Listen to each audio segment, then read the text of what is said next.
യേശുവേ നന്ദി, യേശുവേ ആരാധന, മഹത്വം മഹത്വം, ആരാധന ആരാധന. ഹല്ലേലൂയ ഹല്ലേലൂയ ഹല്ലേലൂയ. യേശുവേ നന്ദി, യേശുവേ ആരാധന. ഹല്ലേലൂയ.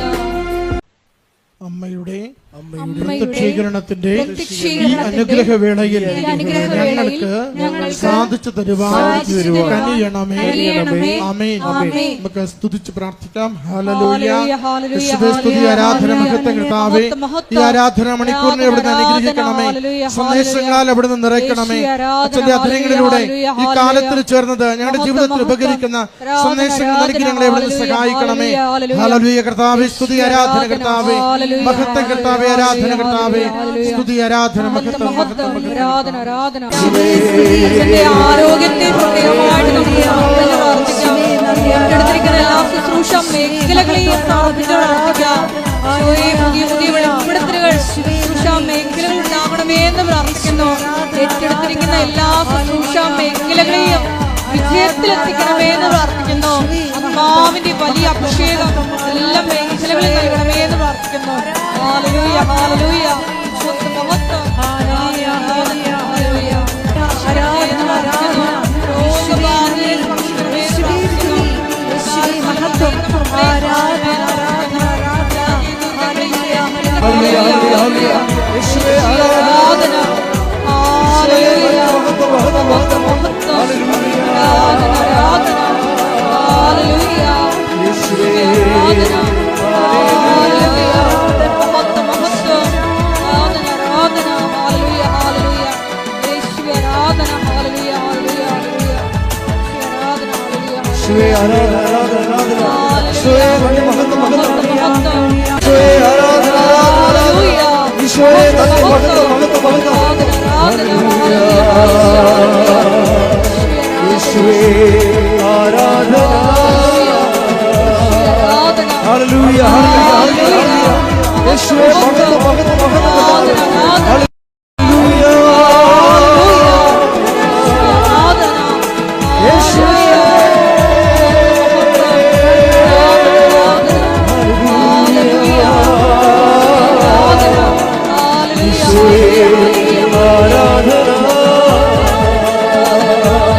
ഹല്ലേലൂയ ഹല്ലേലൂയ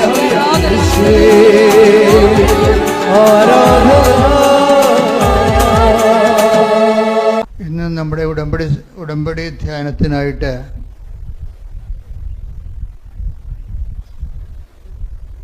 നമ്മൾ സാക്ഷ്യ വിചാരണയ്ക്കായി എടുക്കുന്നത് ഇന്നലെ പറഞ്ഞ ഒരു സാക്ഷ്യമാണ്. ഒരു വൈദികനാണ് ആ സാക്ഷ്യം പറഞ്ഞത്.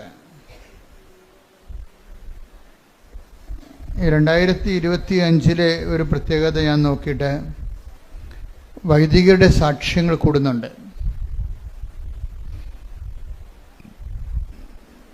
വൈദികരുടെ സാക്ഷ്യം കൂടുമ്പോൾ ഉണ്ടാകുന്ന ഗുണമെന്ന് പറയുന്നത് വൈദികർക്ക് ഉടമ്പടി എന്താണെന്നൊക്കെ അറിയാം. ബൈബിളിനെ കുറിച്ച് നല്ല വൈജ്ഞാനിക സമ്പത്തുണ്ട്. സഭയെക്കുറിച്ച് അറിയാം. അവർ വർഷങ്ങൾ ഈ വിഷയം പഠിക്കുന്നതാണ്. അപ്പോഴവർ ഈ മേഖലയിൽ ഇൻവെസ്റ്റ് ചെയ്യുമ്പോൾ അതിൽ നിന്ന് കിട്ടുന്ന ഔട്ട്പുട്ടുകൾ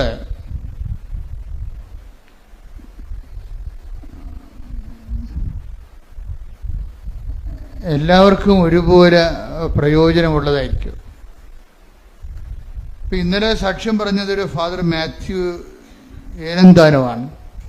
ഫാദർ മാത്യു ഏലന്താനം. അദ്ദേഹം കർണാടക സ്റ്റേറ്റിലാണ്, മലയാളിയാണ്. അദ്ദേഹത്തെ ഉടമ്പടിയിലേക്ക് നയിച്ച ഒരു വിഷയം ആദ്യം പറയാം. ഒന്നാമത്തെ കാര്യം, അദ്ദേഹത്തിന് കൂടെ 3 അപകടങ്ങളുണ്ടായി. 3 പ്രാവശ്യം കാലൊടിഞ്ഞ്. പിന്നീട് അത് ചികിത്സിച്ചിട്ട് ശരിയായില്ല.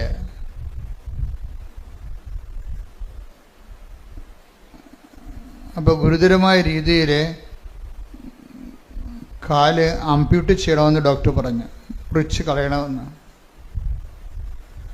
അപ്പം അങ്ങനെ ഒരു നിസ്സാര ആയ കാര്യമല്ലത്. വളരെ നമ്മുടെ കാലൊന്നും മുറിച്ച് കളയേണ്ട ഒരു അവസ്ഥ വന്നാൽ തീർന്നില്ല നമ്മുടെ സഞ്ചാരം. അതോടുകൂടി നമ്മുടെ സഞ്ചാരം തീർന്നു. കാലുള്ളപ്പോൾ കൃപാസനത്തിൽ വരാൻ ഭയങ്കര അകലമാണല്ല എന്നൊക്കെ പറയും. ഇനിയിപ്പോൾ പകരമാണെന്ന് പറയണ്ട, കാല് മുറിച്ച് വീട്ടിലിരുന്നാൽ മതിയത് അല്ലേ? കാലുള്ളവർക്കല്ലേ ഒത്തിരി പ്രശ്നങ്ങളൊക്കെ പറയണത്. അയ്യോ ഭയങ്കര ഒരു ദിവസം മുഴുവൻ പോകില്ല, അവിടെ കൃപാസനത്തിൽ ഇരിക്കുമ്പോൾ ഭയങ്കര വിയർപ്പാണല്ലേ, എന്തെല്ലാം പരിപാടിയാണ് പറയണത്. ഈ ദിവസങ്ങളിൽ അമേരിക്കയിൽ നമ്മുടെ സഹപ്രവർത്തകയാണ്, അവിടെ ധ്യാനം നടത്തുന്നതിൽ ത്രേസ്യാമ്മ ചേച്ചി എന്നെ വിളിച്ച് വെറുതെ പറഞ്ഞ്, അച്ഛാ കൃപാസനത്തിൻ്റെ വീഡിയോ കാണുമ്പോൾ ഭയങ്കര സങ്കടം തോന്നുന്നു, കാര്യം ആൾക്കാരൊക്കെ ഇങ്ങനെ പുഴുക്കിലും വേർപ്പിലും ഇരിക്കുകയാണല്ലോ എന്ന്. അപ്പോൾ ഇത് ഞങ്ങൾക്ക് എന്തെങ്കിലും ചെയ്യാൻ പറ്റുമോ അച്ഛാ, ഞങ്ങൾ ചെയ്യാൻ തയ്യാറാണെന്ന്. ഞാൻ അവരോട് സഹായമൊന്നും ചോദിച്ചില്ല, കാരണം നമ്മുടെ പ്രഖ്യാപിത പോളിസിയാണല്ലോ. അപ്പം നമ്മളെ സംബന്ധിച്ചിടത്തോളം ജനങ്ങളല്ല, ഈശോയ്ക്ക് നമ്മൾ കൊടുക്കുന്ന ഒരു നോട്ടുണ്ടത് എന്ന് വെച്ച് കഴിഞ്ഞാൽ, ഈശോയെ വെച്ചിട്ട് കർത്താവ് തരുന്ന ഈ ശുശ്രൂഷയെ നമ്മൾ വെച്ച് മുതലാക്കണില്ലെന്ന് ആദ്യം അറിയേണ്ടത് ആരാണ്? മനുഷ്യരല്ല. ആരും, അത് ദൈവമാണ് അറിയേണ്ടത്. അപ്പോൾ ദൈവത്തിൻ്റെ വിഷയത്തിൽ ഒരു നമുക്ക് ദൈവത്തിൽ നിന്നൊരു ക്ലീൻ ചിട്ട് വേണം. മനുഷ്യർ ചിലപ്പോൾ ഇന്ന് നല്ലതാണെന്ന് പറയണത് നാളെ മോശമായിട്ട് പറയാം, അതൊന്നും പ്രശ്നമല്ല ശരിക്കും. അപ്പോൾ ഞാൻ ആ വിഷയത്തിൽ പറഞ്ഞു, ചേച്ചി കുറച്ച് പ്രശ്നങ്ങളുണ്ട്, പക്ഷേ എൻ്റെ മനസ്സിൽ ആ സമയത്ത് വന്നതേ ഇതിപ്പോഴല്ല, നേരത്തെ ഇങ്ങനെ തന്നെയായിരുന്നു. വലിയ വലിയ അത്ഭുതങ്ങളെല്ലാം അടയാളം നടന്നിരിക്കുന്നത് മനുഷ്യരിങ്ങനെ വേർപ്പിൽ കുളിച്ച് നിൽക്കുമ്പോഴായിരുന്നു. കുറച്ച് ത്യാഗത്തോടുകൂടി ഈ വിഷയം ചെയ്യാൻ ആഗ്രഹിക്കുന്നവരെ അതിൻ്റെ അകത്ത് ഇന്ന് ഞാൻ വെളുപ്പിന് ഒരു പ്രധാനപ്പെട്ട അച്ഛനുമായിട്ട് സംസാരിച്ചു. അച്ഛൻ എന്നോട് ചോദിച്ചു, അച്ഛൻ എനിക്ക് ഉടമ്പടി എടുക്കണം. അതും ഒരു അച്ഛനാണ്. അപ്പം അച്ഛൻ എനിക്ക് ഉടമ്പടി എടുക്കണം, അച്ഛന് ഉടമ്പടിയെക്കുറിച്ച് എന്താണെന്ന് എന്നോട് പറഞ്ഞു തരുമോ? അപ്പം അത് അദ്ദേഹം അച്ഛനായതുകൊണ്ടും എന്നോടങ്ങനെ ചോദിച്ചത് കൊണ്ടും അദ്ദേഹം ഉടമ്പടി എടുത്താൽ നല്ല സാക്ഷ്യം കിട്ടിയാൽ നമുക്ക് കുറച്ച് ഗുണങ്ങളാണ്. കൂടുതൽ കർത്താവിൻ്റെ ഈ പദ്ധതികളെ, കർത്താവ് ഉടമ്പടി ഒരു പദ്ധതിയാണല്ലോ, അതനുസരിച്ച് സഭയിലാകമാനം അതിനൊരു ഓളം ഉണ്ടാകുകയും ജനങ്ങൾ ഒത്തിരി പേര് അതിലൂടെ കർത്താവിനെ അറിയാനും സാക്ഷിയാകാനൊക്കെ സഹായിക്കും. അപ്പം ഞാൻ അച്ഛനോട് പറഞ്ഞു, അച്ഛാ ഈ ഇതിൻ്റെ അകത്ത് ഇപ്പോൾ അച്ഛൻ്റെ ഒരു ഇനീഷ്യേഷൻ ഉണ്ട് ഉടമ്പടിക്ക്. എപ്പോഴും ഉടമ്പടി എടുക്കണമെന്ന് ഇപ്പം അച്ഛന് തോന്നിയില്ലേ? അച്ഛന് ഉടമ്പടി എടുക്കണം, ഇപ്പം നിങ്ങൾക്കും തോന്നും ഉടമ്പടി എടുക്കണമെന്ന് തോന്നത്തില്ലേ? അപ്പം തോന്നുമ്പോൾ അതിന് ഒരു ഇൻസെൻറ്റീവാണത്. ദൈവത്തിൻ്റെ ഭാഗത്തു നിന്ന് നിങ്ങൾക്ക് തരുന്നൊരു ഇൻസെൻറ്റീവാണ്, ഒരു പ്രോത്സാഹനമാണ്. ഉടമ്പടി എടുക്കണമെന്ന് നിങ്ങൾക്ക് തോന്നുമ്പോൾ അതിന് ഇൻസെൻറ്റീവ് എന്ന് പറയും. ദൈവത്തിൻ്റെ ഭാഗത്തുനിന്ന് ദൈവം ഈ വിഷയത്തിൽ ഇടപെടാൻ ഉദ്ദേശിക്കുന്നു. നിങ്ങളുടെ ജീവിതത്തിൽ ദൈവം പ്രത്യേകമായ വിധത്തിൽ എല്ലാവരുടെ ജീവിതത്തിലും ദൈവം ഇടപെടുന്നുണ്ട്. പക്ഷെ ഉടമ്പടിയിലൂടെ വരുന്നത് എന്താണ്? ഒരു പ്രത്യേകമായ ഇടപെടലാണ്. കർത്താവ് പറഞ്ഞ പോലെ വിശിഷ്യ നിങ്ങൾ എന്താണ് ചെയ്യുന്നതെന്ന് ചോദിച്ചില്ലേ? അതുപോലെ വിശേഷവിധിയായ ഒരു ദൈവവിളിയിലേക്കാണ് ഉടമ്പടി നമ്മളെ കൊണ്ടെത്തിക്കുന്നത്. അതുകൊണ്ട് ഞാൻ അച്ഛനോട് വളരെ സാവകാശത്തിൽ ഫോണിൽ സ്റ്റെപ്പുകൾ പറഞ്ഞിട്ട് ആദ്യം പറഞ്ഞത് അച്ഛന് ഇതൊരു ഇൻസെൻറ്റീവാണ്. ഇനിഷ്യേഷൻ ആൻഡ് ഇൻസെൻറ്റീവ്നെസ് അത് ദൈവം ആദ്യം നമുക്ക് തരും. പക്ഷേ ഇതിൻ്റെ സെക്കൻഡ് പാർട്ട് ഇൻവെസ്റ്റ്മെൻ്റാണ്. എന്താ കാര്യം? നമുക്കൊരു ഇൻസെൻറ്റീവ് പ്രോത്സാഹനം കിട്ടിക്കഴിഞ്ഞാൽ നമുക്കത് ഉടമ്പടി എടുക്കാൻ തീരുമാനിച്ചാൽ പിന്നീട് നമ്മൾ പറയും നിങ്ങളുടെ ഇപ്പം ദൈവത്തിൻ്റെ പങ്ക് വെച്ചു. ഇനി കാര്യം ഇത് ബയലാറ്ററൽ എഗ്രിമെൻ്റ് അല്ലേ, ദൈവവുമായിട്ടൊരു ഉഭയകക്ഷി ബന്ധമല്ലേ. അപ്പം ദൈവം നമുക്ക് ആദ്യം തരണത് എന്താണ്? ആരെങ്കിലും വഴി പറയും. ഇപ്പം ഈ ആദ്യം പറഞ്ഞ തോമസ് ഏലന്താൻ അച്ഛൻ്റെ സാക്ഷി എന്ന് പറയുന്നത് അച്ഛനോട് അച്ഛൻ്റെ മെൻറ്റർ അച്ഛൻ്റെ അനുജനാണ് പറഞ്ഞത്, അച്ഛനെ ഒന്ന് കൃപാസനം വരെ എൻ്റെ കൂടെ വരുമോ എന്ന് ചോദിച്ചത്. ആരാണ് ചോദിച്ചത്? അച്ഛൻ്റെ സ്വന്തം അനുജനാണ്, കുടുംബജീവിതക്കാരനാണ്. അപ്പോൾ എന്താ വരാം, കാര്യം കാല് മുറിച്ച് കളയുമെന്ന് പറഞ്ഞിരിക്കുകയല്ലേ. തന്നെയല്ലേ വേറെയും പ്രശ്നമുണ്ട് അച്ഛന്. ഏലന്താനോ അച്ഛൻ ആദ്യം പറഞ്ഞ അച്ഛൻ്റെ പ്രശ്നം എന്താ? അച്ഛൻ്റെ കാല് മുറിച്ച് കളയണതല്ലേ, അച്ഛൻ്റെ ഹീമോഗ്ലോബിൻ കുറഞ്ഞുകൊണ്ടിരിക്കുകയാണ്. ഓരോ ദിവസവും 2 പോയിന്റ് വെച്ച് കുറയും. പിന്നെ വെളുത്ത് വെള്ളക്കടലത്ത് പോലെ ഇരിക്കും. കുറച്ച് ഹീമോഗ്ലോബിൻ കുറഞ്ഞറിയാമല്ലോ. പിന്നെയൊക്കെ തളർച്ചയായിരിക്കും, കിടപ്പായിരിക്കും. അപ്പം അത് എന്താണെന്ന് കണ്ടുപിടിക്കാൻ പറ്റണില്ല. അതാണ് പ്രശ്നം. ഹീമോഗ്ലോബിൻ കുറയുന്നത് എന്താണെന്ന് കണ്ടുപിടിക്കാൻ പറ്റില്ല. അപ്പോൾ അച്ഛനെ ഒരു ആശുപത്രിയിൽ കൊണ്ടുപോയി 6 ദിവസം നിരീക്ഷണത്തിലിടും. എന്തുകൊണ്ടാണ് ഹീമോഗ്ലോബിൻ ഇപ്പോൾ 6.7 മറ്റാണ് അച്ഛൻ്റെ കറക്റ്റ്, അതിൻ്റെ 12 മറ്റാണ്, ചിലക്ക് 14 വരെ കോമൺ ആയിട്ട് വരും. ഇപ്പോൾ ഇതിപ്പോൾ 6 ഉള്ളൂ. തളർന്ന് അച്ഛന് വല്ലാത്ത അവശത നിലയിലാണ്. പക്ഷേ ഡോക്ടർമാർക്ക് ഇത് എന്തുകൊണ്ടാണ് ഹീമോഗ്ലോബിൻ ഇങ്ങനെ ഓരോ ഡേ ബൈ ഡേ കുറയണത്? കാര്യം രക്താർബുദങ്ങളൊക്കെ വരുമ്പോഴാണല്ലോ ഇതിങ്ങനെ കുറയണത്. അപ്പോൾ ബോൺമാരൊക്കെ ചെയ്യണമെന്ന് അച്ഛനോട് പറഞ്ഞു. പക്ഷെ രക്താർബുദമായിട്ട് അവർക്ക് ടെസ്റ്റ് ചെയ്തിട്ട് തോന്നിയിട്ടുമില്ല. അപ്പം അതുകൊണ്ട് അവരുടെ കയ്യിൽ നിന്ന് ഇങ്ങനെ ഒളിച്ച് കളിക്കുകയാണ്. എന്തുകൊണ്ടാണ് ഹീമോഗ്ലോബിൻ ഇങ്ങനെ ഡേ ബൈ ഡേ ദിവസം പ്രതി കുറയണത്? അതിൻ്റെ കാരണങ്ങൾ കണ്ടുപിടിക്കാൻ 6 ദിവസത്തെ നിരീക്ഷണം കഴിഞ്ഞിട്ടും പറ്റണില്ല. അപ്പോൾ കാലം മുറിച്ച് കളയും. ഹീമോഗ്ലോബിൻ കുറഞ്ഞു കഴിഞ്ഞാൽ പിന്നെ ഈ ചുമ്മാ ഇങ്ങനെ ഈ ചാക്കിൻ്റെ അകത്ത് നെല്ല് വെച്ചിരിക്കണ പോലെ ഇരിക്കും. ഇപ്പം നമ്മൾ ഈ കാറ്റ് പോയി ബലൂൺ പോലെ കിടക്കും ആൾക്കാർ, ഒന്നും ചെയ്യാൻ പറ്റത്തില്ല. അപ്പം ആ സമയത്താണ് അച്ഛനോട് ചോദിക്കണത്, അച്ഛന് ഒന്ന് കൃപാസനം വരെ വരുമോ, ഒരു ഉടമ്പടി എടുക്കുമോ എന്ന് ചോദിക്കണത്. ഈ അച്ഛനെ സംബന്ധിച്ചിടത്തോളം 0- നമ്മുടെ ടെക്നിക്കൽ ഭാഷ പറഞ്ഞാൽ 0- അപ്പം ഇനിയിപ്പോൾ ഒരു ഓപ്ഷൻ നോക്കുമ്പോഴേ ഇപ്പം കൃപാസനത്തെക്കുറിച്ചൊക്കെ മീഡിയയിലൊക്കെ ആൾക്കാരെ വിവരമില്ലാത്ത അതിൻ്റെ അത് അച്ഛന്മാരുണ്ട്, തോന്നിവാസമൊക്കെ വിളിച്ച് പറയുന്നുണ്ട്. അപ്പോൾ എന്താ പ്രശ്നം വെച്ച് കഴിഞ്ഞാൽ ഇവർക്ക് ഇങ്ങനെ പറയണൊക്കെ എനിക്ക് ഭയങ്കര ഇഷ്ടമാണ്. എന്താ കാര്യം വെച്ച് കഴിഞ്ഞാൽ പബ്ലിക് മീഡിയയിൽ ഇങ്ങനെ കൃപാസനത്തെക്കുറിച്ചൊക്കെ പണ്ട് തോന്നിവാസം പറഞ്ഞാൽ കൃപാസനം ഇത്രയും വളർന്നിപ്പോൾ ഇരിക്കാൻ പറ്റാത്ത കർത്താവാണെങ്കിൽ എല്ലാ ദിവസവും ഡസൻ കണക്കിന് അടയാളം കാണിച്ചുകൊണ്ടിരിക്കുകയാണ്. കാര്യം എന്തെങ്കിലും തോന്നിവാസൻ കൃപാസനത്തെക്കുറിച്ച് ആരെങ്കിലും പറഞ്ഞു കഴിഞ്ഞാൽ കേൾക്കുന്നതിനുടനെ പോയി കൃപാസനം എന്താണെന്ന് നോക്കും, പിന്നെ അവിടെ പെട്ടുപോകും. അതെന്താ കാര്യം വെച്ച് കഴിഞ്ഞാൽ നിങ്ങൾ കാണുന്നത് ജനങ്ങളുടെ അനുഭവങ്ങളല്ലേ പറയണം. 10,000 ഉണ്ട് സാക്ഷ്യം, 10,000 സാക്ഷ്യങ്ങളുണ്ട്. കാര്യം ജനങ്ങളുടെ വ്യത്യസ്തങ്ങളായ ജീവിത അനുഭവങ്ങളാണ് പറയണത്. അപ്പോൾ ദൈവത്തെ ആശയപരമായിട്ട് അംഗീകരിച്ചിട്ട് അതിൻ്റെ പേരിൽ ഒരു ദൈവവിശ്വാസിയായ ആൾക്കാരുണ്ട്. പക്ഷെ ഉള്ള പ്രോബ്ലം എന്ന് വെച്ച് കഴിഞ്ഞാൽ അതിൻ്റെ അകത്ത് അവർക്ക് പേഴ്സണൽ ഇൻവെസ്റ്റ്മെൻറ്റ് കുറവാണ്. ആശയപരമായിട്ട് ദൈവം ഉണ്ട്, പൗരോഹിത്യം സ്ഥാപിച്ചതാണ്, എനിക്കും പൗരോഹിത്യം തന്നെ കിട്ടിയിരിക്കണം എന്നൊക്കെ പറഞ്ഞ് ആശയപരമായിട്ടുള്ള അറിവുകളുണ്ടെങ്കിൽ വയസ്സ് ജന്മങ്ങളാണ്, വലിയ പ്രചോദനമൊന്നുമില്ല. എന്താ കാരണം എന്ന് വെച്ച് കഴിഞ്ഞാൽ അതുകൊണ്ട് ഞാൻ ഈ അച്ഛൻ്റെ വെളുപ്പിനെ സംസാരിച്ച അച്ഛനോട് പറഞ്ഞ അച്ഛാ, ഇൻസെൻറ്റീവൊക്കെ ദൈവം തരും, പക്ഷേ ഇതിൻ്റെ അകത്ത് ഇൻവെസ്റ്റ്മെൻ്റ് ഉണ്ട് അച്ഛൻ്റെ ഭാഗത്ത് നിന്ന്. ഇപ്പം ദൈവം അച്ഛന് തന്നിരിക്കുന്നത് എന്താണ്? ഇൻസെൻറ്റീവ് തന്നിട്ടുണ്ട്, ഒരു ഇൻസ്പിറേഷൻ തന്നിട്ടുണ്ട്, അച്ഛന് ഒരു പ്രചോദനം തന്നിട്ടുണ്ട്. ഇനി അച്ഛൻ്റെ പങ്ക് വെക്കേണ്ടി വരും. എന്താ കാരണം? അതായത് നമ്മൾക്ക് ഈ ഉടമ്പടിയിലേക്കല്ല പോണത്. ഇനി ഉടമ്പടിയിലേക്ക് പോകുന്നതിന് മുമ്പ് എന്തിൻ്റെ എക്സ്പെൻഡിച്ചറുണ്ട്, ചിലവുണ്ട്. ചിലവെന്ന് പറയണത് നമ്മളുടെ ഭാഗത്തു നിന്ന് ചില സമയത്ത് നിങ്ങൾക്ക് ഇപ്പോൾ ഈ അമ്പ്യൂട്ട് ചെയ്ത അച്ഛനില്ലേ, കാല് അമ്പ്യൂട്ട് ചെയ്തില്ല, ചെയ്യാൻ വേണ്ടി കാല് മുറിച്ച് കളണമെന്ന് പറഞ്ഞ അച്ഛനില്ലേ, അച്ഛനെ സംബന്ധിച്ചിടത്തോളം അച്ഛൻ ആരുടെങ്കിലും സഹായത്തോടെ ഇവിടെ വരണം അല്ലേ? അതാണ് ചിലവ്. അതിൻ്റെ ആരുടെങ്കിലും സഹായത്തോടെ വരണം. ഇവിടെ ഈ ഇല്ലാത്ത കാലം വെച്ച് അച്ഛനാണെന്ന് പറഞ്ഞാൽ ശരി, മുകളിലത്തെ നിലയിൽ കയറണം. അച്ഛന് താഴെ കൊണ്ടൊന്നും കൊടുക്കത്തില്ല ഉടമ്പടി, അച്ഛൻ കയറണം അത് വെച്ച്. അപ്പം കയറാൻ ആരെങ്കിലും പറ്റുകയില്ലെന്ന് പറഞ്ഞു കഴിഞ്ഞാൽ നിങ്ങൾ ഉടമ്പടി എടുക്കേണ്ടെന്ന് ഞാൻ പറയത്തുള്ളൂ. കാര്യം എന്താ? ഉടമ്പടിയുടെ പങ്ക്, നമ്മുടെ പങ്കതാണ്. ആർക്കെങ്കിലും ബുദ്ധിമുട്ടാണെന്നൊക്കെ പറഞ്ഞു കഴിഞ്ഞാൽ പറയും, അയ്യോ ചേട്ടാ ഉടമ്പടി ചേട്ടാ ഇത് ചെയ്യാൻ പറ്റുന്നില്ലെങ്കിൽ ഇനി ഉടമ്പടിയുടെ ഒന്നും ചെയ്യാൻ പറ്റത്തില്ല. ഇത് ചെയ്യാൻ പറ്റത്തില്ലെങ്കിൽ ഇനി ചേട്ടന് ഉടമ്പടിയുടെ ഒന്നും ചെയ്യാൻ പറ്റത്തില്ല. അതുകൊണ്ട് നിങ്ങൾക്ക് ഉടമ്പടി പറ്റത്തില്ല, സ്യൂട്ടബിൾ ആകത്തില്ല, വേറെ എന്തെങ്കിലും പ്രാർത്ഥന മാർഗങ്ങൾ ഉപയോഗിക്കാൻ വേണ്ടി നല്ല ഉപദേശം കൊടുത്ത് പറഞ്ഞു വിടുക. കാര്യം ഉടമ്പടി ആദ്യമേ തന്നെ പാടാണ്.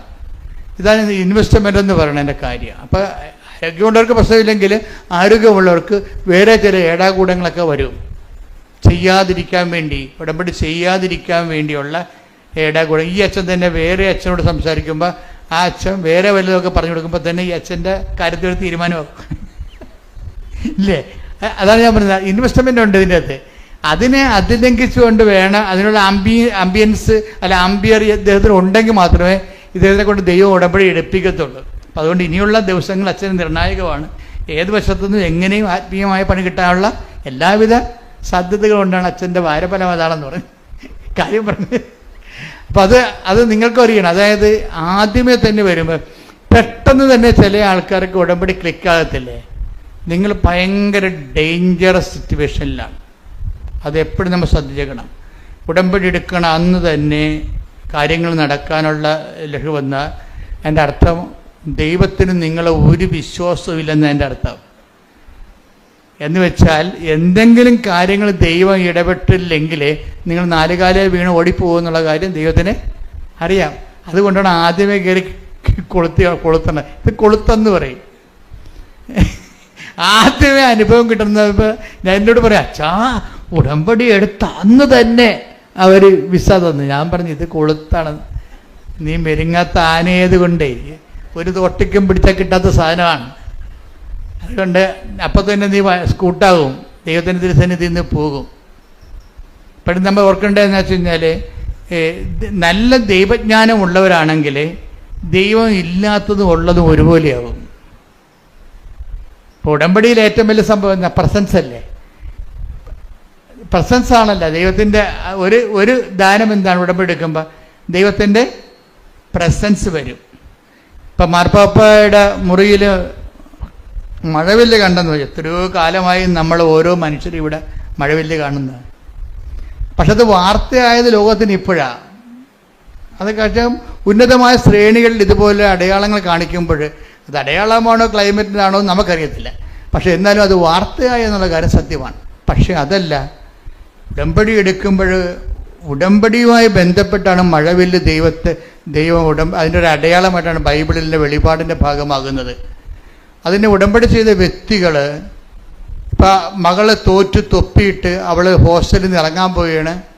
ഇപ്പം അമ്മ കാശ് കൊടുക്കാൻ അവൾക്കില്ല, അവൾക്കിനി പഠിക്കാനും മുന്നോട്ട് പോകാനുള്ള മാർഗ്ഗമില്ല. അവളെ കോളേജിൽ നിന്ന് ടെർമിനേറ്റ് ചെയ്യാൻ പോകുമ്പോഴാണല്ലോ അമ്മ ഉടമ്പടി എടുക്കുമ്പോഴാണ് ആ ഉടമ്പടി എടുത്തെന്ന് വിളിച്ച് പറയുമ്പോൾ അവിടെ മുമ്പിൽ മഴവില്ല് വന്ന് നിൽക്കും. അപ്പോഴമ്മ പറഞ്ഞു, അമ്മ അതേ മഴവില്ലേ, ഇനി അമ്മ പരിശുദ്ധ അമ്മ നോക്കിക്കൊള്ളും. അതാണ് എൻ്റെ വിഷയം. സാന്നിധ്യമാണ്. സാന്നിധ്യം ദൈവസാന്നിധ്യത്തിൻ്റെ ഒരറിവാണ്.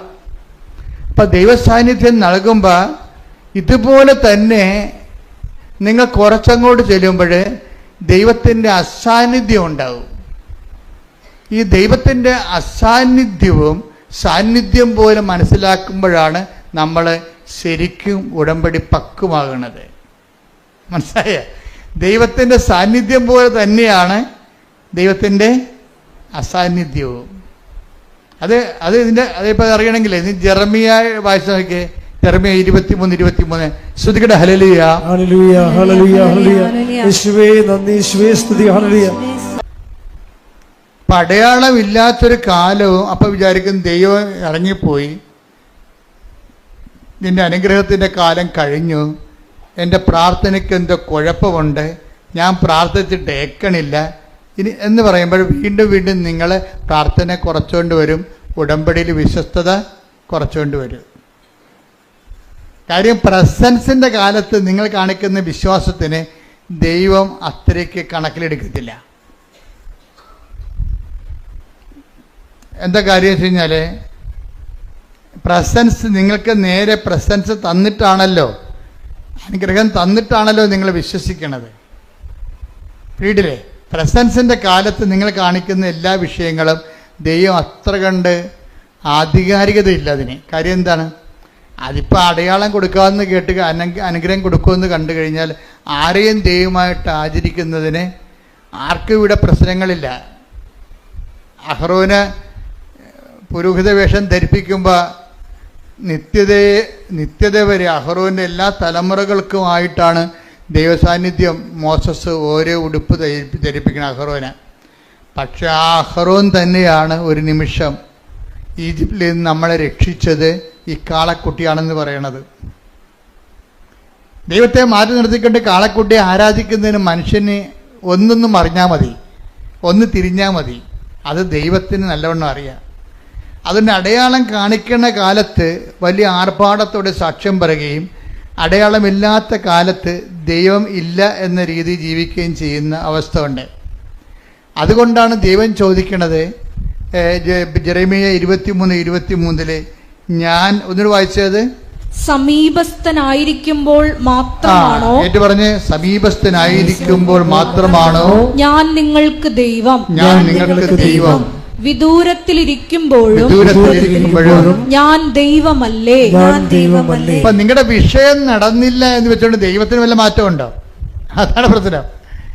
വിഷയം നടന്നില്ല, താമസിക്കുന്നു എന്ന് പറയുമ്പോഴേ ദൈവത്തിന് മാറ്റമുണ്ട് എന്ന് പറഞ്ഞുകൊണ്ടാണ് നിങ്ങൾ മാറിയിട്ട് പഴയ മനുഷ്യരായിട്ട് മാറുന്നത്.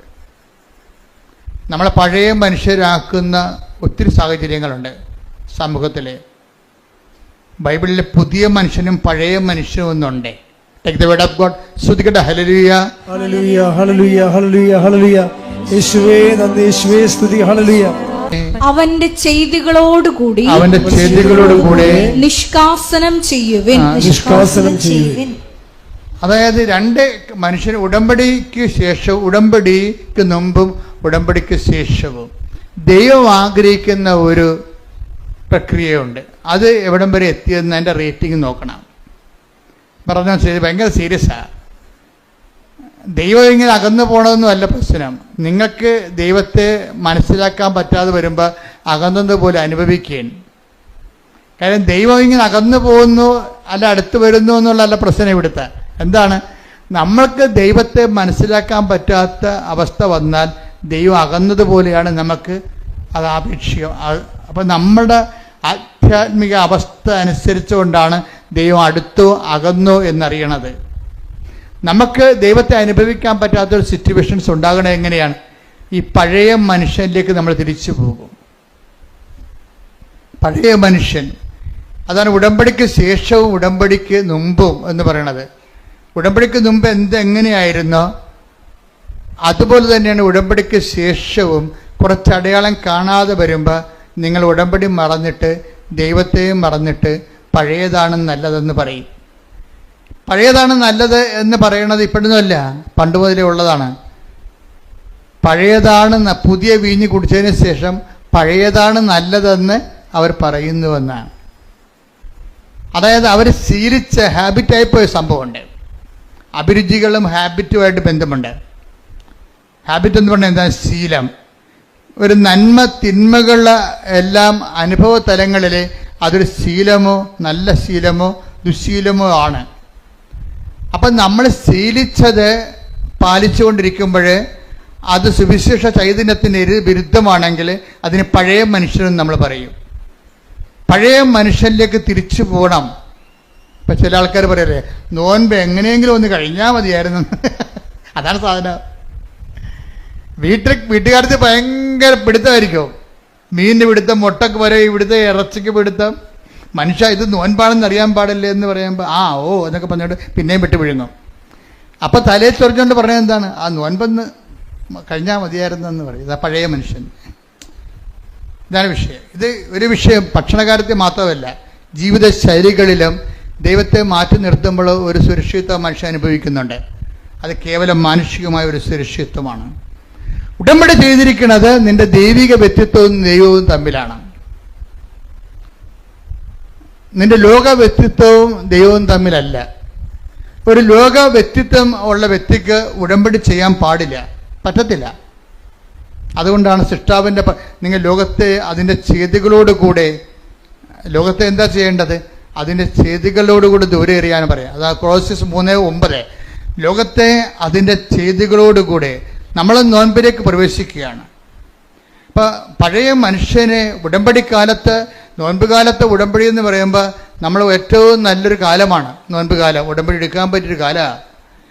ആരെങ്കിലും ഇനി ഉടമ്പടി എടുക്കാത്തവരുണ്ടെങ്കിൽ നോൻപ് കാലത്ത് അതിനുവേണ്ടി കച്ചകെട്ടി ഒരുങ്ങി ഇപ്പം നമ്മൾ ആ രീതിയിലേക്ക് എളുപ്പമായിട്ട് നമുക്ക് നോൻപിലേക്ക് ഉടമ്പടിയിലേക്ക് പ്രവേശിക്കാൻ പറ്റും.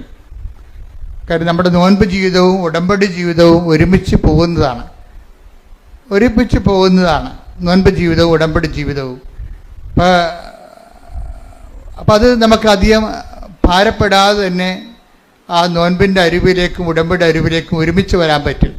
പ്രാർത്ഥിക്കുക. കർത്താവേ ദൈവമേ, കർത്താവായ ദൈവമേ, നോൻപ് കാലത്ത് നോമ്പുകാലത്ത് അതിന്റെ അരുവിയോടുകൂടി ഉടമ്പടി ജീവിതം ജീവിച്ച് ക്രിസ്തുവിനെ എന്റെ സാക്ഷിയായി ജീവിക്കുവാൻ ഞങ്ങളെ സഹായിക്കണമേ.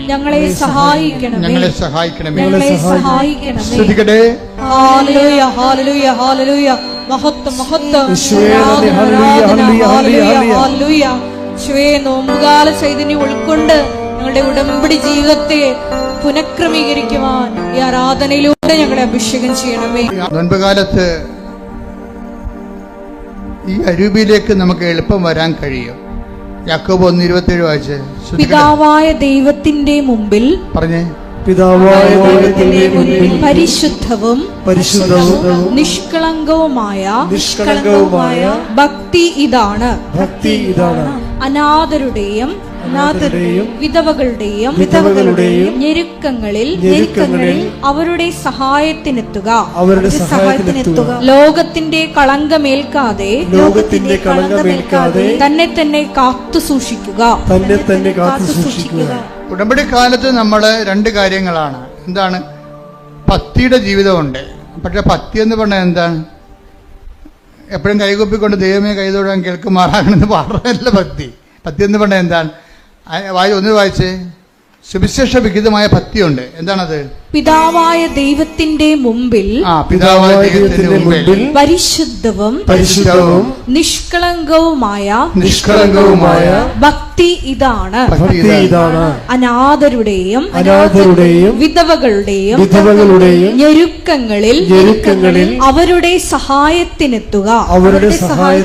ലോകത്തിന്റെ കളങ്കമേൽക്കാതെ തന്നെ തന്നെ കാത്തു സൂക്ഷിക്കുക. യാക്കോബിന്റെ ലേഖനമാണ് 1:27. അതായത് നിഷ്കളങ്കമായ ഭക്തി ഇതാണ്. ഭക്തിയെ രണ്ടായിട്ട് തിരിക്കുകയാണ്. എന്താണ് ശരിയാണത്? ഭക്തി രണ്ടായിട്ട് തിരിക്കുകയാണ്. നിഷ്കളങ്കമായ ഭക്തിയുമുണ്ട്, കളങ്കമുള്ള ഭക്തിയുമുണ്ട്. ഇപ്പം ചില പള്ളികളിലൊക്കെ ചെല്ലുമ്പോൾ എഴുന്നള്ളത്തം കഴിയുമ്പോൾ ആൾക്കാർ ഒരു നിക്കറൊക്കെ ഉടുത്ത് തോർത്തൊക്കെ ഉടുത്ത് അല്ലെങ്കിൽ പാൻസൊക്കെ ഇട്ട് കിടന്ന് ഉരുളണത് കാണാം. ഉരുണ്ട് മണ്ണും പിടിച്ച് എഴുന്നേറ്റ് വന്ന് പുണ്യാളൻ്റെ മാതാവിൻ്റെ മുമ്പിൽ നിൽക്കും. അപ്പം അവരോട് ഞാൻ ചോദിക്കും, എന്താണ് ഉരുളാൻ കാര്യം? അത് ഭയങ്കര വയറുവേദനയായിരുന്നു. ആ വയറുവേദന ഇല്ലെങ്കിൽ ഇവന് ഉരുളാൻ പറ്റത്തില്ലേ?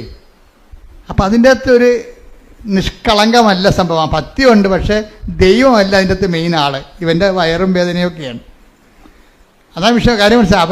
അവരുടെ ഒരു ഇൻറ്റൻഷൻ ഉണ്ട് അതിൻ്റെ അകത്ത്. ഇൻറ്റൻഷൻ മോശമാണെന്നല്ല, ഭക്തിയുടെ ക്വാളിറ്റി കളയുന്നുണ്ട്. ക്വാളിറ്റി ഇല്ലേ? 1-ാം തരം 2-ാം തരം എന്നൊക്കെ പറയത്തില്ലേ? ആലപ്പുഴയാണെങ്കിൽ ഇതേതിൻ്റെ പോലെ ആലപ്പുഴ തന്നെ എക്സ്പോർട്ട് ക്വാളിറ്റി ഉണ്ട് അല്ലേ? കയറ് തന്നെ തടുക്കെല്ലാം എക്സ്പോർട്ട് ചെയ്യുന്ന ക്വാളിറ്റി ഉണ്ട്. അതുപോലെ തന്നെ ഭക്തിയും എക്സ്പോർട്ട് ക്വാളിറ്റി ഉണ്ട്. എന്താണ് എക്സ്പോർട്ട് ക്വാളിറ്റി? ദൈവത്തിന് മുൻതൂക്കം കൊടുത്തോണ്ട ഭക്തിയാണ് ദൈവത്തെങ്കിലേക്ക് പോണത്. അല്ലാത്ത ഭക്തി നമ്മളിലേക്കും കൂടി അതിൻ്റെ അകത്ത് വരുന്നുണ്ട്. നമ്മുടെ IELTS ഇപ്പോൾ പരീക്ഷ നടക്കുന്ന പിള്ളേരുടെ നമ്മൾ അവസാനം പരീക്ഷയ്ക്ക് വേണ്ടി പ്രാർത്ഥിക്കും. SLC-ക്കാരുടെ പരീക്ഷ തുടങ്ങാൻ പോകുന്നു, ബോർഡ് എക്സാം നടന്നുകൊണ്ടിരിക്കുന്നു. കുഞ്ഞുങ്ങളാണെങ്കിൽ ഇവിടെ ഒരു ദിവസം 200 പിള്ളേരൊക്കെയാണ് വരുന്നത്. അവിടെ എല്ലാവരുടെ ഹോൾ ടിക്കറ്റ് വെഞ്ചരിക്കും. അവിടെ അമ്മമാർ ഉടമ്പടി എടുത്താൽ മതി. പക്ഷേ നിങ്ങൾ അമ്മമാർ ഉടമ്പടി എടുത്തിട്ടുണ്ടെങ്കിൽ കുഞ്ഞുങ്ങളെ ഇങ്ങോട്ട് പറഞ്ഞു വിടണം. നിങ്ങളുടെ ഉടമ്പടിയിൽ ഞങ്ങൾക്ക് അവർക്ക് ഹോൾ ടിക്കറ്റ് വെഞ്ചരിച്ച് കൊടുക്കും. പരീക്ഷയ്ക്ക് വേണ്ടി പ്രത്യേക കാശിനും അവർക്ക് കൊടുക്കും. നിങ്ങൾ ഉടമ്പടി കാശിനും കൊടുത്തുകൊണ്ട് പിള്ളേരെ പരീക്ഷയ്ക്ക് വിടരുത്. അതെങ്ങാനും പോയാൽ നിങ്ങളുടെ ഉടമ്പടി പോകും. അതുകൊണ്ടാണ് അച്ഛൻ പ്രത്യേക കാശിനും കൊടുക്കുന്നത്. പരീക്ഷയ്ക്ക് വേണ്ടി മാത്രമുള്ള ഒരു പ്രത്യേക ആ പരീക്ഷയുടെ വെഞ്ചരിപ്പുള്ള കാശിനും കൊടുക്കും.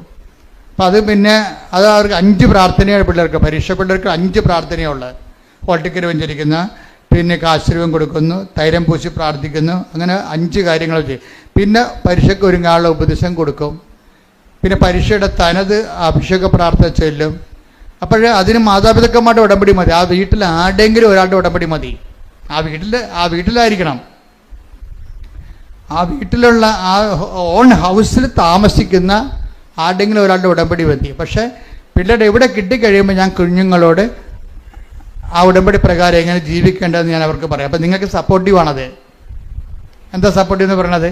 നിങ്ങൾ എപ്പോൾ വായിട്ടടക്കേണ്ട കാര്യമില്ല. കുഞ്ഞുങ്ങളെ പരീക്ഷ കഴിയുമ്പോൾ നിങ്ങളുടെ ഉടമ്പടി ഏറ്റെടുത്ത് കുഞ്ഞുങ്ങൾ ചെയ്തോളൂ, പിന്നെ അവർ സ്വന്തമായിട്ട് ചെയ്തോളൂ.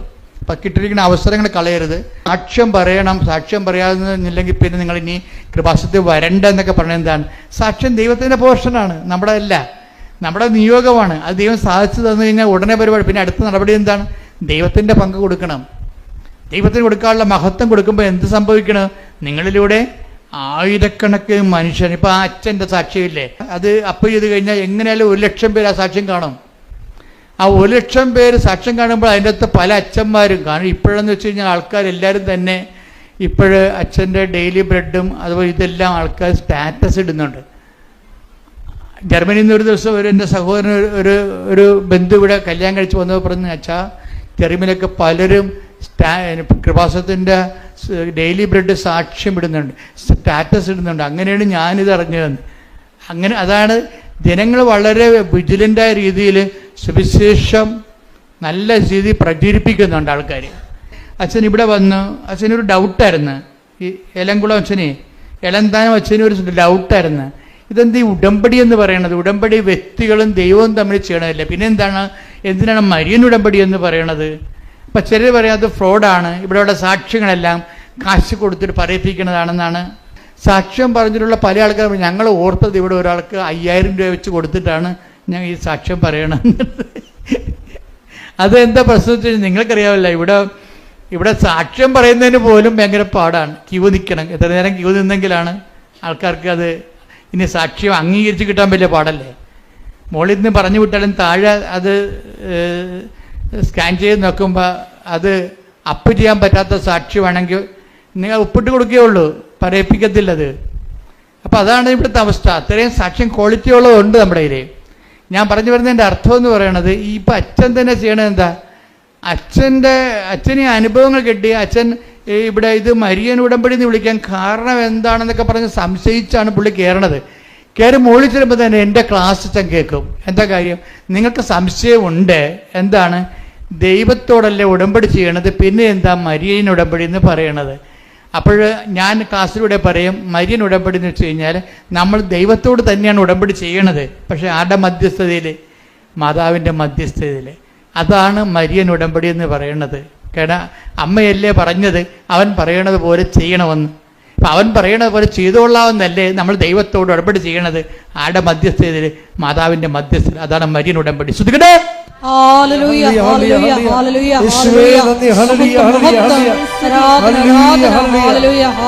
അതിനുശേഷം ഇങ്ങനെ ഒരു മാർച്ച് 7 എന്തോ ഡേറ്റ് ഉടമ്പടി എടുത്തു. അച്ഛൻ ഉടമ്പടി എടുക്കുമ്പോഴേ അച്ഛൻ ഫുൾ ആൻഡ് ഫുൾ കൺവിൻസ്ഡ് ആയിട്ടാണ് ഈ ഉടമ്പടി എടുക്കുന്നത്. ഉടമ്പടി എടുത്തതിന് ശേഷം അച്ഛൻ എല്ലാം അതുക്ക് മുമ്പ് തന്നെ അച്ഛൻ മരുന്നുകളെല്ലാം അവസാനിപ്പിക്കും. കാര്യം അച്ഛന് ആന്തരികമായിട്ട് മാതാവ് തോന്നിക്കും ഇത് കറക്റ്റ് വഴിയാണെന്ന് തോന്നിക്കും. നിങ്ങൾ അച്ഛൻ മരുന്ന് ഉപേക്ഷിച്ചെന്ന് പറഞ്ഞ് നിങ്ങൾ മരുന്ന് ഉപേക്ഷിക്കാൻ ഞാൻ പറയത്തില്ല കേട്ടോ. കാര്യം കൃപാസനത്തിൻ്റെ പോളിസി മാറ്റർ ഞാൻ നേരത്തെ പറഞ്ഞിട്ടുണ്ട്. കത്തോലിക്ക സഭ മരുന്നിനെക്കുറിച്ച് എന്ത് പറയുന്നു അതാണ് കൃപാസനത്തിൻ്റെ കോമൺ പോളിസി എന്ന് പറയുന്നത്. സഭ വൈദികനെയും ഡോക്ടർമാരെയും ആശുപത്രിയെയും അതുപോലെ തന്നെ വൈദ്യത്തെയും അതുപോലെ തന്നെ മരുന്നിനെയും ഒക്കെ ദൈവത്തിൻ്റെ ഹീലിംഗ്, ദൈവത്തിൻ്റെ സൗഖ്യദായകമായ പ്രവർത്തനത്തിൻ്റെ മാധ്യമമായിട്ട് തന്നെയാണ് സഭ കാണുന്നത്. അതിലൂടെയും ഡോക്ടർമാരിലൂടെയും മരുന്നിലൂടെയും സുഖപ്പെടുത്തുന്നത് ദൈവം തന്നെയാണ്. ശ്രദ്ധിക്കട്ടെ. ഹല്ലേലൂയ.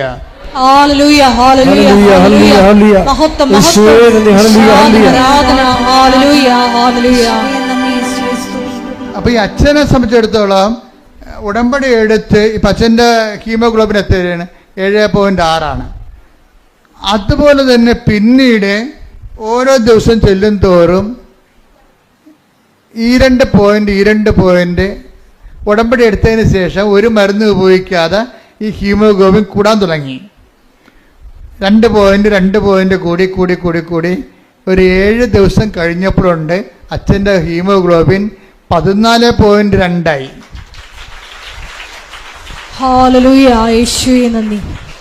അപ്പോൾ അച്ഛൻ ഉടനെ അത് ബോഡിയിൽ ഹീമോഗ്ലോബിൻ കൂടി അറിയാവില്ല, ബോഡിയിൽ ഉടനെ അത് ഫീൽ ചെയ്യും, കരുത്ത് തോന്നും, നമുക്ക് ഊർജ്ജസ്വലതയും തോന്നും.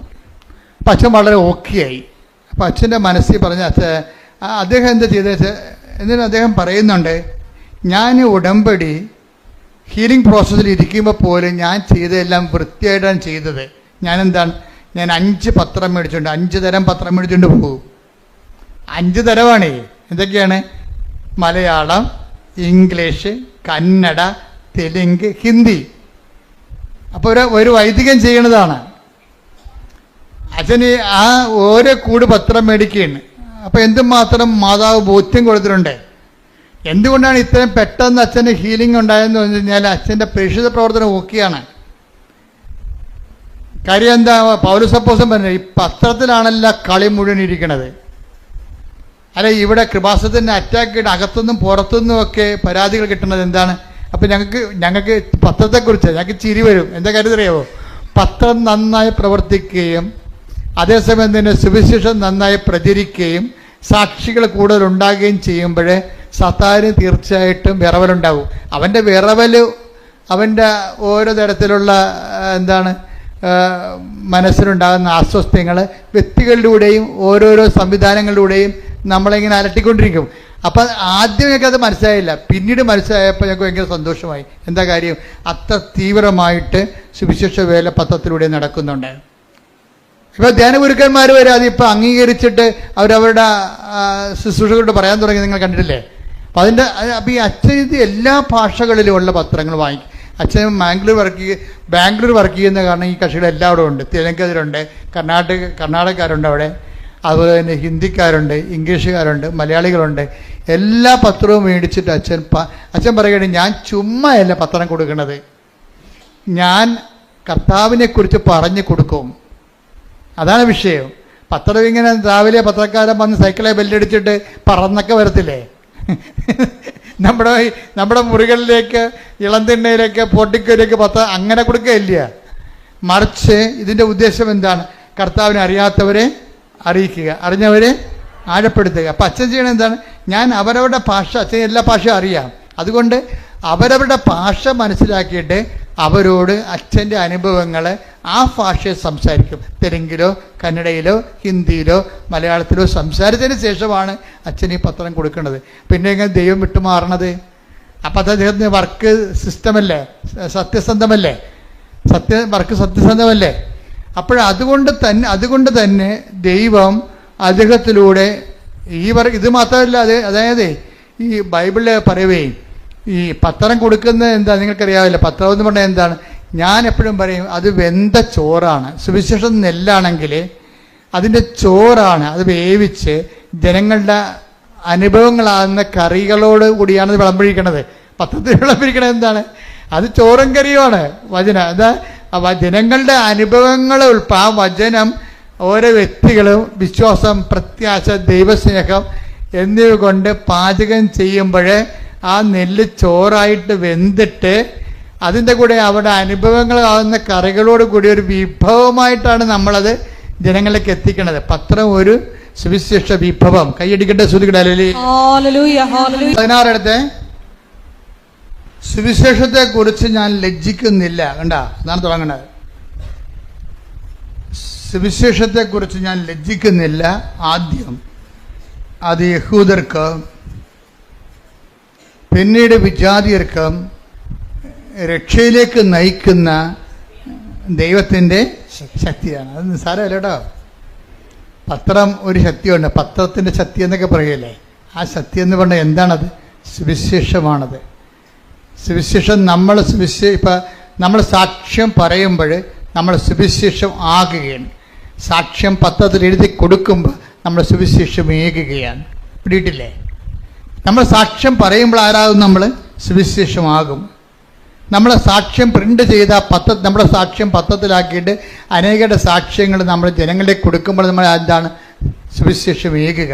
അപ്പം നമ്മുടെ ലക്ഷ്യം എന്താണ്? ഉടമ്പടിയുടെ സുവിശേഷമാകുക. പറഞ്ഞേ, സുവിശേഷമാകുക, സുവിശേഷമേകുക, സുവിശേഷമേകുക, സുവിശേഷമാകുക, സുവിശേഷമാകുക, സുവിശേഷമേകുക, സുവിശേഷമേകുക. കൈയടിക്കട്ടെ, ശ്രുതിക്കട്ടെ. ഹല്ലേലൂയ, ഹല്ലേലൂയ, ഹല്ലേലൂയ, യേശുവേ, ഹല്ലേലൂയ,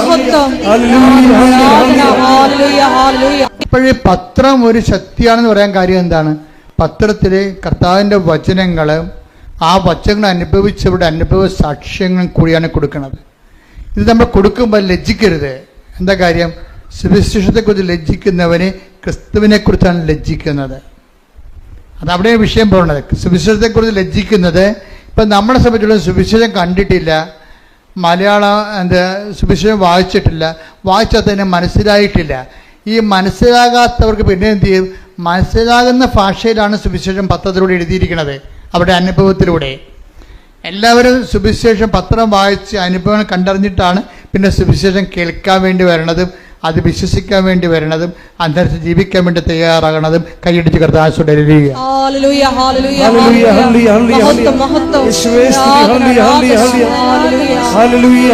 ഇതോടുകൂടി അച്ഛൻ്റെ വർക്ക് ആത്മാർത്ഥമാണ് ദൈവത്തിന് തോന്നിയപ്പോഴേ 2 കാര്യങ്ങൾ കൂടി അച്ഛന് ചെയ്ത് കൊടുത്ത്.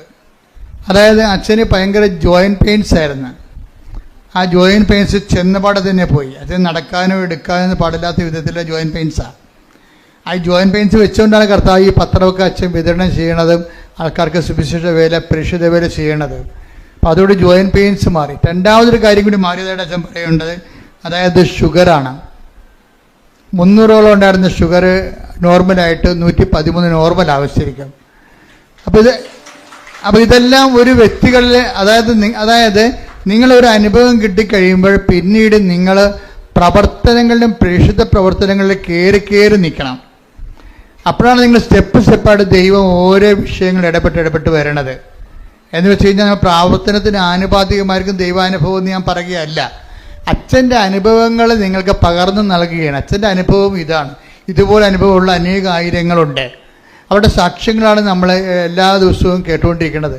അപ്പം സാക്ഷ്യം എന്ന് പറയണത് തന്നെ അതുപോലെ തന്നെ ഇപ്പം എപ്പോഴും നിങ്ങൾ ചെയ്യേണ്ടത്, ഞാനിപ്പോൾ എന്നെ കാണാൻ വരുന്നവരോട് പറയും, നിങ്ങൾ ഇന്ന് മുതൽ എന്നെ സുവിശേഷത്തിൻ്റെ സാക്ഷിയാക്കണമെന്ന് പ്രാർത്ഥിക്കണമെന്ന് പറയും.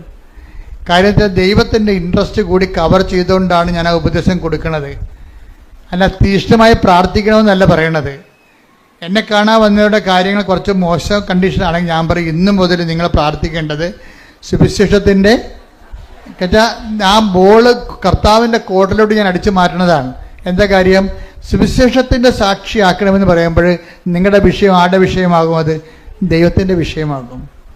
ചില കാര്യം അച്ഛനെ കാണാൻ വരുമ്പോൾ എനിക്ക് ഭയങ്കര അവരോട് ദേഷ്യം വരും. കാര്യം എന്താ കാര്യത്തിന് അവിടെ തലയൊക്കെ വെക്കുമ്പോൾ എനിക്കറിയാൻ പറ്റും അവരത് ഉടമ്പടി അവസാനിപ്പിക്കാൻ പോവുകയാണ്, കള്ളത്തരത്തിന് ചീട്ട വാങ്ങിച്ചിരിക്കുകയാണ്.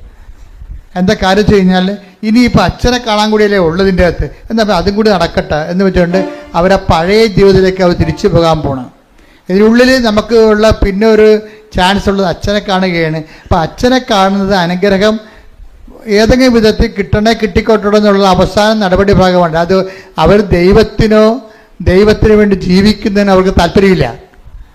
അപ്പം ഞാനിവിടെ എന്നെ കാണാൻ വരുമ്പോൾ തന്നെ ചോദിക്കും, ഉടമ്പടി ഇവിടം വരെയായി, ഇതാരാണ് എടുത്തത്, നിങ്ങൾ ചെയ്യുന്ന പ്രേക്ഷിത വേല എന്താണ്, നിങ്ങൾ ചെയ്യുന്ന ആതുര സേവനം എന്താണ്, എത്ര രോഗികളെ കാണാൻ പോയി, ഇവർ പാടിക്കും. അപ്പം ഞാൻ വണ്ടി വിട്ടേക്കാൻ പറയും. അപ്പോൾ എനിക്ക് മനസ്സിലാവും ദൈവത്തിന് പ്രയോജനമില്ലാത്ത ഒരു ചാണാപ്പുഴുക്കാണ് ഈ സാധനം. അപ്പോൾ ഇതിനെ കൊണ്ടിട്ട് മുന്നോട്ട് പോയിട്ട് കാര്യമില്ല. Why should I waste my time? രോഗിയാണെങ്കിൽ മാത്രം പ്രാർത്ഥിക്കും. കാര്യം രോഗിയോട് കരുണ കാണിക്കാൻ കർത്താവ് പറഞ്ഞിട്ടില്ലേ. അല്ലെങ്കിൽ എനിക്കറിയാം ഇത് അനുഗ്രഹം അടിച്ചു മാറ്റിയിട്ട് ദൈവത്തിൽ നിന്ന് പിന്തിരിഞ്ഞ് പോകാനുള്ള ഉദ്ദേശത്തിന് വേണ്ടിയാണ്, കാപട്യമായിട്ടാണ് ഇവിടെ അച്ഛനെ കാണാൻ ഉദ്ദേശിക്കുന്നത്. അപ്പം അത് നിങ്ങളെ ശ്രദ്ധിക്കണത്. ചില ആൾക്കാർ അച്ഛനെ കണ്ടു കഴിയുമ്പോൾ മുമ്പത്തെക്കാൾ വെടിക്കെട്ടായിട്ട് അവരങ്ങോട്ട് ഉണർന്ന് അവിടെ തെറ്റുകളൊക്കെ തിരുത്തി ഭംഗിയായിട്ട് ഒരു ഉടമ്പടി ചെയ്ത് കർത്താവിൻ്റെ സാക്ഷിയായിട്ട് പോണ കാണാം. അതുപോലെ തന്നെ ഇന്നലെ കഴിഞ്ഞ ദിവസങ്ങളിലൊക്കെ ഞാൻ നിങ്ങളെക്കുറിച്ച് ഈ ഞായറാഴ്ച കൂട്ടായ്മ ധ്യാനം റെക്കോർഡ് ചെയ്യുന്ന ഇത് ആരാധനയിൽ വെച്ച് നിങ്ങളെക്കുറിച്ച് ഓർക്കുമ്പോഴൊക്കെ എൻ്റെ മനസ്സിൽ കർത്താവ് തരണ ഒരു വചനം എന്താണെന്നറിയാമോ? ഒരു മനുഷ്യൻ പണ്ട് രഥത്തിൻ്റെ പുറകെ ഓടി നടന്ന്, സുവിശേഷത്തിൽ ഏറ്റവും മനോഹരമായ ഒരു രംഗമാണത്. അത് എത്യോപ്യക്കാരൻ ഫൈനാൻസ് രാജാവ്, അവിടുത്തെ ഫൈനാൻസ് മന്ത്രിയാണ് എത്യോപ്യക്കാരൻ, ഷണ്ടനാണ് അദ്ദേഹം. അപ്പോൾ ഷണ്ടൻ എന്ന് പറയുന്നത് എന്താണെന്ന് വെച്ചാൽ ടെസ്റ്റിക്കിൾസൊക്കെ മുറിച്ച് കളയും. കർത്താവിൻ്റെ കാലത്ത് എത്യോപ്യയിലൊക്കെ എല്ലാ രാജ്യങ്ങളിലും ധനമന്ത്രിമാരുണ്ടാകുമല്ലോ. അപ്പോൾ ധനമന്ത്രിമാരുണ്ടാകുമ്പോൾ രാജാക്കന്മാരെന്താ ചെയ്യണമെന്നറിയാമോ? അവരുടെ വൃഷ്ണം കണ്ടിച്ച് കളയും. എന്താ കാര്യം? ഇവർക്ക് മക്കളുണ്ടായി കഴിഞ്ഞാൽ ഇവർ ഖജനാവിൽ നിന്ന് കൈയിട്ട് വരും. അതാണ് എത്യോപ്യക്കാരൻ ഷണ്ടൻ എന്ന് പറയണത്. ഫൈനാൻസ് മിനിസ്റ്ററാണ് അവിടുത്തെ. പക്ഷെ ബൈബിൾ പറയുന്നുണ്ട് അയാൾ ഷണ്ടനാണ്. കാരണം ഫൈനാൻസ് മിനിസ്റ്റർ ആയതുകൊണ്ട് സ്വാഭാവികമായിട്ട് കോടിക്കണക്കിന് രൂപ വരുമ്പോൾ അയാളുടെ കുടുംബത്തിലേക്ക് കൊടുക്കാതിരിക്കാൻ വേണ്ടി, അയാളുടെ കുടുംബം ഉണ്ടാകാതിരിക്കാൻ വേണ്ടി അയാളുടെ വൃഷണങ്ങൾ മുറിച്ച് കളയും. അതങ്ങനെ ഷണ്ടൻ. അതാണ് ഈശോ പറയണത്, മനുഷ്യരാൽ ഷണ്ടന്മാരാക്കപ്പെടുന്നവരുണ്ട് അല്ലേ? ഈശോ പറയത്തില്ലേ, സ്വരാജ്യത്തെ പോലെ തങ്ങളെ തന്നെ ഷണ്ടന്മാരാക്കുന്നവരുണ്ട്. അപ്പോൾ ഈ മനുഷ്യരാൽ ഷണ്ടന്മാരാക്കുന്നവരാണ് ഈ ടൈപ്പ്. ഈ മനുഷ്യൻ ജെറുസലേമിൽ ദൈവാരാധനയ്ക്ക് പോയിട്ട് തിരിച്ചു വരികയാണ്. ആ രംഗത്തെ നടപടി പുസ്തകം 8:29 എടുത്ത് ശ്രുതികട ഹല്ലേലൂയ. ഫിനാൻസ് മിനിസ്റ്ററിലെ ധനകാര്യ മന്ത്രിയുടെ രഥത്തിൽ പോകുകയാണ് അയാൾ. അപ്പം ആത്മാവ് പീലിപ്പോസിനോട് പറഞ്ഞു, എന്താ പറയണത്? ആ രഥത്തെ സമീപിച്ച് അതിനോട് ചേർന്ന് നടക്കുക. അപ്പൊ എന്താ കാര്യം എന്നറിയാവോ? ഈ പീലിപ്പോസ് ഇങ്ങനെ ചേർന്ന് നടക്കുമ്പോൾ ഈ മനുഷ്യൻ വചനം വായിച്ചുകൊണ്ടിരിക്കുകയാണ്. അപ്പൊ പീലിപ്പോസ് അയാളോട് ചോദിക്കും, ഈ രഥത്തിന്റെ ഒപ്പം നടക്കുകയാണ്, അണച്ചണച്ച് ഓടുകയാണ്. എന്തോ ഒരു ചൈതന്യമാണെന്ന് നോക്കിയേ. ആ രഥത്തെ കുതിര വലിച്ചുകൊണ്ട് പോകുമ്പോൾ കുതിരയുടെ സ്പീഡിന് ഈ അപ്പോസ്തലൻ പുറകെ ഇങ്ങനെ ഓടി ഓടി അണക്കുന്നതിൻ്റെ ഇടയ്ക്ക് കിതച്ചുകൊണ്ട് ചോദിക്കും, വായിക്കുന്നത് മനസ്സിലാകുന്നുണ്ടോ എന്നാണ്. അങ്ങനെ ഈ സുവിശേഷ വേലക്കൊരു അണപ്പും കിതപ്പും ഉണ്ട്. കർത്താവിന് വേണ്ടി കിതക്കണം. അതാണ് പ്രേക്ഷിതൻ. പ്രാർത്ഥിക്കുക, കർത്താവേ ഫിലിപ്പോസിനെ പോലെ കർത്താവിന് വേണ്ടി സുവിശേഷ കൈമാറ്റത്തിന് വേണ്ടി ഏത് കൊലകൊമ്പനായാലും ഒരു ആത്മവിശ്വാസത്തോടെ അവന്റെ കൂടെ നടന്ന് അവന്റെ സ്പീഡിനകത്ത് നീങ്ങിയില്ലെങ്കിലും അണച്ചായാലും കിതച്ചായാലും വായിക്കുന്നത് മനസ്സിലാകുന്നുണ്ടോ എന്ന് ചോദിച്ചുകൊണ്ട് കർത്താവിന് കൈമാറാൻ എന്നെ അഭിഷേകം ചെയ്യണമേ.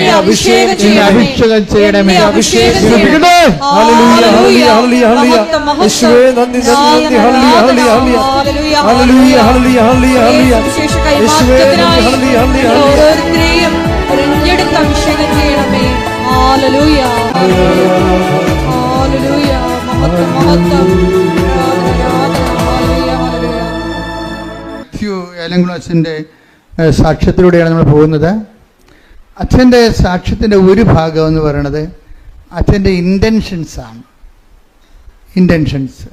അച്ഛൻ പറഞ്ഞത് അതാണ് ഈ അച്ഛന്മാരുടെ ഒരു ഗുണം. അറിയാവുന്ന സംബന്ധിച്ചിടത്തോളം അവരെ പ്ലേസ് ചെയ്യുമ്പോൾ കറക്റ്റ് ഷാർപ്പ് പ്ലേസിങ് ആയിരിക്കും. അച്ഛൻ്റെ ഒന്നാമത്തെ ഇൻറ്റൻഷൻ എന്താണെന്ന് അറിയാവോ? അച്ഛൻ്റെ ഒന്നാമത്തെ ഇൻറ്റൻഷൻ നമ്മൾ നിയോഗങ്ങൾ എഴുതത്തില്ലേ, അച്ഛൻ എഴുതിയിരിക്കുന്ന ഒന്നാമത്തെ, എന്തുകൊണ്ടാണ് ഇത്രയും വലിയ മാറ്റങ്ങൾ അച്ഛനിലൂടെ സംഭവിച്ചത്? എന്താണ് ഒന്നാമത്തെ ഇൻറ്റൻഷൻ? എന്താണെന്നറിയാവോ? എന്നെ പരിശുദ്ധാത്മാവനാൽ നിറക്കണമേ എന്നാണ്. Praise the Lord, hallelujah. അച്ഛൻ ഇതെല്ലാം കേട്ട് മനസ്സിലാക്കിയപ്പോൾ അതിൻ്റെ കുറിഞ്ഞ് എന്താണെന്ന് മനസ്സിലായി. അപ്പം അച്ഛനെ ഒന്നാമത്തെ നിയോഗമായിട്ട് എഴുതിയിട്ടിരിക്കണത് എന്താണ്? എന്നെ പരിശുദ്ധാത്മാവ് നിറക്കണമേ. അതെന്താണ്? ദൈവനിയോഗമാണ്, ദൈവത്തിൻ്റെ നിയോഗമാണ്. ഉടമ്പടിയിൽ ഇന്ന് ഞാൻ രാവിലെ ഒരു അച്ഛനോട് സംസാരിച്ചെന്ന് പറഞ്ഞല്ലേ, ഏലാംകുളം അച്ഛൻ്റെ സാക്ഷ്യത്തിൻ്റെ ബേസ്മെൻറ്റിലാണ് ഞാൻ ഈ രാവിലെ അച്ഛനോട് സംസാരിച്ചത്. അച്ഛനോട് പറഞ്ഞ, അച്ഛാ, ഉടമ്പടിയിലെ നിയോഗങ്ങൾ തന്നെ രണ്ട് വിധമുണ്ട്. മനുഷ്യ നിയോഗങ്ങളുണ്ട്, ദൈവനിയോഗങ്ങളുണ്ട്. നമ്മളെല്ലാം മനുഷ്യ നിയോഗങ്ങൾ എഴുതിയിരുന്നതുകൊണ്ടാണ് ഈ ഉടമ്പടി പലപ്പോഴും താമസിക്കുന്നത്. അപ്പോൾ ദൈവത്തിന് കൂടി ആ ടേക്കപ്പ് ചെയ്യാനുള്ള കണ്ടന്റ് വൈസ് അതിൻ്റെ അകത്ത് കറക്റ്റാണെങ്കിൽ ഇത് പെട്ടെന്ന് ദൈവത്തിന് നിങ്ങൾ ഉടമ്പടി ഇടുമ്പോൾ അപ്പോൾ തന്നെ ദൈവത്തിന് ഇതുകൊണ്ട് എന്ത് പ്രയോജനം നിങ്ങൾ തന്നെ ചോദിക്കണം നിങ്ങളോട്. മനസ്സിലായില്ലേ? നിങ്ങൾ ILTC പഠനം പുരാടം വിൽക്കണം, കല്യാണം കഴിക്കണം എന്നൊക്കെ പറയുമ്പോഴേ അപ്പോൾ ദൈവത്തിന് ചോദ്യം ചോദിക്കാനുള്ള പൊസിഷൻ ഉണ്ടല്ലോ, ഇതുകൊണ്ട് എന്താണ് സ്വർഗത്തിന് പ്രയോജനമെന്ന്. അപ്പോൾ 0 ബെനിഫിറ്റ്സ് ആണെങ്കിൽ പിന്നെ why should God take up your matter? അതാ പ്രശ്നം. അതിനെ ചെക്ക് വെച്ചുകൊണ്ടാണ് അച്ഛൻ എഴുതിയിരിക്കുന്നത്. രണ്ടാമത് അച്ഛൻ നിയോഗം എന്താണെന്നറിയാമോ? വിശ്വാസത്തോടെയും. അപ്പം അച്ഛനല്ലേ എന്നിട്ട് എഴുതിയിരിക്കുന്നത് എന്താണ്? നല്ല വിശ്വാസത്തോടെയും വിശ്വസ്തയോടെയും ജീവിക്കാൻ അനുഗ്രഹിക്കണമെന്ന്. Praise the Lord. അതാണ് അതായത് വിശ്വസ്തത എന്ന് പറയുന്നത്. ഇപ്പം നിങ്ങൾ വിവാഹ ജീവിതം നയിക്കുന്ന ആൾക്കാരാണ്. വിവാഹ ജീവിതം നയിക്കുന്ന കഴിഞ്ഞ ദിവസങ്ങളിൽ ഞാനും അലക്സച്ചനും കൂടി ഒരു വീട്ടിൽ പോയി. ഇപ്പം ഞങ്ങളെ കുറേ സഹായിക്കുന്ന ആൾക്കാരാണ്. പ്രത്യേകിച്ച് നമ്മുടെ സ്ഥലങ്ങളൊക്കെ ഒന്ന് നിരത്താനൊക്കെ അങ്ങനെയൊക്കെ കുറേ JCB ഉണ്ട്. 2005 ബന്ധമാണ്. അപ്പം മകളെ കല്യാണത്തിൻ്റെ സമയപ്പോൾ കല്യാണത്തിന് വിളിച്ചപ്പോൾ കല്യാണത്തിന് പോകാനൊന്നും പറ്റത്തില്ല. അതുകൊണ്ട് ജസ്റ്റ് സമയം കിട്ടിയപ്പോൾ ആ വീടൊന്ന് പ്രാർത്ഥിക്കാൻ പോയി. അപ്പം ഞാൻ ആ മകളോട് പ്രാർത്ഥിച്ച് കഴിഞ്ഞ് കെട്ടാൻ പോണ പെണ്ണിനോട് അടുത്ത് വിളിച്ചിട്ട് പറഞ്ഞ്, അതായത് ഇതെന്ന് പറയണത് നമുക്ക് ഇപ്പോഴേ എല്ലാ ആൾക്കാർക്കും ഒരു ടൈം കഴിഞ്ഞ് കഴിഞ്ഞാൽ ഇതിൻ്റെ മണവും ഗുണവും മാറണമെങ്കിൽ, പണ്ട് കല്യാണത്തിന് മണവും ഗുണവും പറയണമെങ്കിൽ 5 കൊല്ലം എടുക്കും. ഇന്ന് 5 ദിവസം മതി ഇത് മാറാൻ. അത്രയേ ഉള്ളൂ. ടൈം എന്ത് കുറഞ്ഞു. മണവും ഗുണവും എന്നൊക്കെ പറയുന്നത് നാട്ടുകാരുടെ ഭാഷയാണത് കേട്ടോ. അത് നമ്മളെ പിടിച്ചു നിർത്തുന്ന ആകർഷകമായ അട്രാക്റ്റീവ്നെസ്, അതാണ് മണവും ഗുണവും എന്ന് പറയുന്നത്. പണ്ടത്തെ അമ്മാമ്മമാരുടെ ഭാഷ. കല്യാണത്തിന് മണവും ഗുണമൊക്കെ മാറണമെങ്കിൽ പണ്ട് 5 കൊല്ലമൊക്കെ എടുക്കുമായിരുന്നു. ഇപ്പം 5 ദിവസം എടുത്താൽ മതി. അതിൻ്റെ കാരണം എന്താ? അതുകൊണ്ട് തന്നെ ഇത് ഡേഞ്ചറസ് പോയിൻ്റാണ്. പിരിയുന്നവർക്ക് പിരിയാൻ ഒരുപാട് കാരണങ്ങളുണ്ട്. പിരിയാതിരിക്കാൻ ഒറ്റ കാര്യമേ ഉള്ളൂ. എന്താണ്? ക്രിസ്തുവിൻ്റെ നാമത്തിലാണ് ഞാൻ ജീവിത പങ്കാളിയെ സ്വീകരിച്ചിരിക്കുന്നത്. Praise the Lord. ഹല്ലേലൂയ. അപ്പൊ അവന്റെ നാമത്തിലാകുമ്പോൾ വിശ്വസ്തത ഇതിന്റെ മെയിൻ സംഭവമാണ്. ഉടമ്പടി വർക്ക് ചെയ്യണത് വിശ്വാസമല്ലേ? നിങ്ങളെ ആൾക്ക് തെറ്റിദ്ധരിച്ചിട്ടാണ്. വിശ്വാസം ഇല്ലാതെ നമ്മൾ ഇവിടം വരെ വരുമോ? ഇനി തിരിച്ചു പോണ എന്താണ്? വിശ്വസ്തതയിൽ വളരാനാണ് തിരിച്ചു പോണത്, വിശ്വാസം വളരാനല്ല. നിങ്ങൾ വരണത് വിശ്വാസത്തിൽ ആണ് വരണത്, പോണത് വിശ്വസ്തതയിൽ വളരാനാണ് പോണത്. എന്താണ്? നിങ്ങളെ ഒരാളെ കൂടി ചേർത്തിട്ടുണ്ട്. ആരാണ്? ബയലാറ്ററൽ എഗ്രിമെൻ്റ് ആണ്. കർത്താവുമായിട്ട് നിങ്ങൾ ഉഭയകക്ഷി സമ്മതമാണ്. ഇനി നിങ്ങൾ തമ്മിലുള്ള വിശ്വസ്തതയുടെ പോയിന്റ് ഉണ്ട്. അപ്പോൾ വിശ്വസ്തത എന്ന് പറയുന്നത് ഭയങ്കര, അത് എല്ലാ ജീവിതത്തിലും ദൈവവുമായിട്ടുള്ള എല്ലാ കല്യാണത്തിലുള്ള വിശ്വസ്തത എന്താണ്? ദൈവം യോജിപ്പിച്ചത് കൊണ്ടാണ് നമ്മൾ അത് മനുഷ്യൻ വേർപിരിക്കരുതെന്ന് പറയണത്. ദൈവം യോജിപ്പിച്ചത് കൊണ്ടാണ്. ഇപ്പം PR ഉണ്ടാകുന്ന അവിടെ ചെന്നപ്പോൾ അമേരിക്കയിൽ ചെന്ന് പറഞ്ഞ് ഇയാൾക്ക് PR ഇല്ല എന്ന് പറഞ്ഞുകൊണ്ട് അവൾ ഉടനെ അടുത്ത ടിക്കറ്റ് എടുത്ത് നാട്ടിലോട്ട് പോകുന്നു. അപ്പപ്പ അവൾക്ക് PR ഇല്ല. PR എന്ന് പറഞ്ഞാൽ ഉടനെ പിരിയണി. ഇതൊക്കെ അപ്പം നീ എന്തിനാണ് കർത്താവിൻ്റെ തിരുസന്നിധിയിൽ വന്ന് നിന്നത്? ഇയാൾക്ക് PR ഉണ്ട്, അതുകൊണ്ട് കല്യാണം കഴിക്കണം എന്നാണ് പറയണത്. അപ്പം ഇങ്ങനെയുള്ള കാപഠ്യ മുഖങ്ങളുണ്ട്. ഒരു കാര്യം ഞാൻ ഇവിടെ പറഞ്ഞേക്കാം, ഒന്നുറങ്ങിയ നേരം വെളുക്കത്തില്ല. നിങ്ങൾ ദൈവത്തിനെ വഞ്ചിച്ച് സാമ്പത്തികമായ വയറ്റിപ്പിഴപ്പിൻ്റെ പേരിലാണ് വിവാഹിതരായെങ്കിൽ, ഒരു വ്യക്തി ദൈവത്തിനെ അറിഞ്ഞ വ്യക്തി ജീവിക്കുമ്പോഴേ കുറച്ച് പേയ്മെൻ്റ് ഉണ്ട് ഇതിൻ്റെ അകത്ത്. നിങ്ങൾ ഓർക്കരുത്, ഇത് ഈ കുരിശുരൂപം എന്തിനാണ്? ഞാൻ എല്ലാവരും കുരിശുരൂപം വേണ്ട, കുരിശ് മതി എന്നൊക്കെ പറഞ്ഞുകൊണ്ട് കുരിശ് മതി കുരിശുരൂപം വേണ്ടെന്നൊക്കെ പറയുമ്പോഴും ഞാൻ എന്താണ് വലിയ കർത്താവിന് ഇങ്ങനെ കുരിശ് തറച്ച് അൾത്താറയിൽ ഇങ്ങനെ അടുപ്പിച്ച് വെച്ചിരിക്കുന്നത് എന്തിനാണ്? പേയ്മെൻ്റാണിത്. ക്രിസ്തുവുമായിട്ട് നിങ്ങൾ മുന്നോട്ട് പോകാൻ ഉദ്ദേശിക്കുന്നുണ്ടെങ്കിൽ ആ യാത്ര ആലപ്പുഴ വരെ അല്ല, അതെവിടെയാണ്? നിത്യത വരെയാണ്. നിത്യത വരെയുള്ള യാത്രയ്ക്ക് പേയ്മെൻ്റ് ഉണ്ടെന്നാണ് ഈശോ പറഞ്ഞത്. ചില പ്രയാസങ്ങളും ചില പീഡാസഹനങ്ങളും ഈ ജീവിതത്തിൽ വരുമ്പോഴേ ക്രിസ്തുവിൻ്റെ നാമത്തിലെടുക്കുന്നതാണ് വിശ്വസ്തത എന്ന് പറയുന്നത്. വിശ്വസ്തത എന്ന് പറയുന്നത് എന്താണ്? നിങ്ങൾ അങ്ങോട്ടും ഇങ്ങോട്ടും എടുക്കുന്ന വിശ്വസ്തതയല്ല. നിങ്ങൾ വ്യക്തികൾ തമ്മിൽ അങ്ങോട്ടും ഇങ്ങോട്ടും കാണിക്കുന്ന വിശ്വസ്തതയല്ല. മറിച്ച് എന്താണ്? നിങ്ങൾ ദൈവത്തിൻ്റെ മുമ്പിൽ ദൈവത്തിൻ്റെ നാമത്തിലെടുത്തിട്ടുള്ളത് കൊണ്ടാണ് വിശ്വസ്തത എന്ന് പറയണത്. അതുകൊണ്ട് ദൈവത്തിൻ്റെ നാമം എന്ന് പറയുമ്പോൾ നിങ്ങൾ നിത്യത വരെയാണ് സംരക്ഷിക്കുന്നത്. നിത്യത വരെയാണ് സംരക്ഷിക്കുന്നത്. നിങ്ങളൊരു കൊച്ചു ജനിച്ചു കഴിയുമ്പോൾ നിങ്ങൾ കണ്ണീരോടെ അതിൻ്റെ ജ്ഞാനസ്ഥാന സമയത്ത് മുട്ടുകുത്തി കർത്താവിനോട് പറയണം, ഈ കുഞ്ഞിനെ വളർത്തി പുണ്യവതിയാക്കി പുണ്യവാനാക്കി വിവാഹം കഴിപ്പിക്കാൻ വേണ്ടി ആൾക്കാരെ വരുമ്പോൾ അന്ന് ഞങ്ങൾ രണ്ടുപേരും കർത്താവിൻ്റെ മുമ്പിൽ ഒരുമിച്ചുണ്ടാകണമെന്ന്. മനസ്സിലായില്ലേ? കർത്താവ് ഇവിടെ വരുമ്പോൾ അപ്പനെ കാണാനില്ല, അപ്പൻ ഡൈവേഴ്സിലാണ്. അമ്മയെ കാണാനില്ല, അമ്മ ഡൈവേഴ്സിലാണ്. വേറെ ഒരുത്തരും ഇവിടെ പൊറുക്കുകയാണ്. അങ്ങനെ വന്നു കഴിഞ്ഞാൽ പിന്നെ നിങ്ങൾക്ക് എന്തെങ്കിലും ആൾക്കാരെ വരാൻ കാര്യം? നിങ്ങൾ ഓരോരുത്തരുടെ കൂടെ കെട്ടിയവൻ്റെ കൂടെ പൊറുക്കാതെ അവനിലുണ്ടായ കുഞ്ഞിനെ കല്യാണം കഴിപ്പിക്കാൻ വേണ്ടി നീ ഇങ്ങനെ ഉടുത്ത് കെട്ടി മേക്കപ്പൊക്കെ ചെയ്തുകൊണ്ട് വന്നിട്ട് നിന്റെ കൂടെ കർത്താവിൻ്റെ കൂടെ വിശ്വസ്തയോടെ നീ ഏറ്റെടുത്ത ജീവിത പങ്കാളി നിന്റെ കൂടെ ഒരുമിച്ച് ജീവിക്കണില്ല എന്നുണ്ടെങ്കിൽ പിന്നെ നിനക്ക് എന്ത് റൈറ്റാണ് കർത്താവിന് മുമ്പിൽ വന്നത്? നീ ജീവിച്ച് വഴിപിഴച്ച് 2-4 കഴിയതിന് ശേഷം നിന്റെ മകളെ കർത്താവിന് വീണ്ടും പിഴപ്പിക്കാൻ വേണ്ടിയാണ് നീ പിശാച വരണത്. ഇത് ഒരു നടക്ക് പോകത്തില്ല. നിങ്ങളോട് പലരും പല രീതിയിൽ പറയും, അതൊക്കെ കുഴപ്പമൊന്നുമില്ല, ഈ കാലത്തിൻ്റെ ഒപ്പം അനുസരിച്ച് പോകും, മനുഷ്യന് ജീവിതമാണ് വലുത്, ഒരു ജീവിതമേ ഉള്ളെന്നൊക്കെ പറയും. ഓർക്കുക, ഇതൊക്കെ ഇങ്ങനെയുള്ള പഴം വർത്തമാനങ്ങൾ, ഒരു ജീവിതമേ ഉള്ളെന്നും പറഞ്ഞുകൊണ്ട് എന്തുമാത്രം പേരുടെ നിത്യജീവിതം പിശാച് അവതാളത്തിലാക്കിയിട്ടുണ്ടെന്ന് അറിയാവോ? ഒരു ജീവിതമേ ഉള്ളൂ എന്നും പറഞ്ഞുകൊണ്ട് പിശാച് ഈ എത്രയോ മനുഷ്യരുടെ നിത്യജീവിതം അവതാളത്തിലാക്കിയിട്ടുണ്ടെന്നുള്ളത് വിവേചിച്ച് മനസ്സിലാക്കണമെങ്കിൽ കുറഞ്ഞ പക്ഷം ഒരു മിനിമം ഹോളി സ്പിരിറ്റ് വേണം. അതുകൊണ്ടാണ് അച്ഛൻ എഴുതിയിരിക്കുന്നത്, എനിക്ക് പരിശുദ്ധാത്മ നൽകണമേ, നിറക്കണമേ, നിലനിർത്തണമേ എന്ന് പ്രാർത്ഥിക്കുന്നത്. കാര്യം ഒരു ജീവിതമേ ഉള്ളൂ എന്ന് നമ്മൾ പറയുന്നത് ആരാണ്? കർത്താവ് പണ്ട് ഒരു അന്ധനെ സുഖപ്പെടുത്തിയില്ലേ? അത് വായിച്ചോളൂ. മർക്കോസിന്റെ സുവിശേഷത്തിൽ 8:22. ശ്രുതികട്ടെ. ഹല്ലേലൂയ, ഹല്ലേലൂയ, ഹല്ലേലൂയ. യേശുവേ നന്ദി. ഹല്ലേലൂയ, ഹല്ലേലൂയ, ഹല്ലേലൂയ. ഗ്രാമത്തിൽ പ്രവേശിക്കുക പോലും ഗ്രാമത്തിൽ പ്രവേശിക്കുക പോലും ചെയ്യരുതെന്നാണ് എന്ന് പറഞ്ഞ് യേശു അവനെ വീട്ടിലേക്ക് അയച്ചു. കണ്ട എന്താ വിഷയം? ഇവിടെ അവസാനം പറഞ്ഞിരിക്കണത് എന്താ? ഗ്രാമത്തിൽ നിരപരാധികളുണ്ടല്ലേ അവിടെ. ദൈവത്തിന്റെ കൃപയിൽ വന്ന് നീ കർത്താവിൻ്റെ ഒരു അനുഗ്രഹം പ്രാപിച്ചു കഴിഞ്ഞാൽ പലപ്പോഴും ആ അനുഗ്രഹത്തിനെതിരെ സംസാരിക്കുന്ന ഒരു വീട്ടിലും ഉണ്ടാകും, അതുപോലെ തന്നെ നാട്ടിലും ഉണ്ടാകും. ചിലർ പറയും ഇത് പ്രാർത്ഥിച്ചില്ലേലും നടക്കുമായിരുന്നു. അതാണ് ഗ്രാമം എന്ന് പറയണത്. അപ്പോൾ മനസ്സിലായോ? പലചക്കാത്തമാരും ദൈവിക പ്രവൃത്തികൾ വെളിപ്പെട്ട് കഴിഞ്ഞാൽ ഉടനെ പല്ലിളിക്കുകയും വെള്ളറി പിടിക്കുകയും ചെയ്യുന്ന ആർക്കാണ്? പിശാചിനാണ്. ദൈവിക പ്രവൃത്തികൾ വെളിപ്പെട്ട് കഴിഞ്ഞാൽ അത് ദൈവിക പ്രവൃത്തികളല്ല എന്ന് പറയും. ദൈവത്തെ അംഗീകരിച്ചു കഴിഞ്ഞാൽ എന്ത് പറ്റും? തങ്ങളുടെ ജീവിതത്തിൽ കാണിച്ചു കൂട്ടിക്കുന്ന വൃത്തികെട്ട ജീവിതങ്ങൾ തെറ്റായിട്ട് ഇന്നല്ലെങ്കിൽ നാളെ അവർ വിചാരണ ചെയ്യപ്പെടും. എന്തുകൊണ്ടാണ് മനുഷ്യൻ ദൈവത്തെ അംഗീകരിക്കുന്നത് പോരായ്മയെ കരുതുന്നത്? ഒന്ന്, അവൻ തന്നെയാണ് ദൈവം എന്ന് പറയുമ്പോഴാണല്ലോ പോരായ്മ. രണ്ടാമത്തെ കാര്യം അതല്ല, ദൈവം ഉണ്ടെന്ന് മനസ്സിലാക്കി കഴിഞ്ഞാൽ അവന് പേടിയാ. എന്താ കാര്യം? അവൻ ചെയ്തതെല്ലാം വെളിപ്പെടും. കുറച്ച് പേരുടെ കാര്യങ്ങൾ കുറച്ച് കഴിഞ്ഞേ വെളിപ്പെടുത്തുള്ളൂ എന്ന് പറഞ്ഞില്ലേ? പക്ഷേ വെളിപ്പെടുമെന്നുള്ള കാര്യം ഉറപ്പാണ്.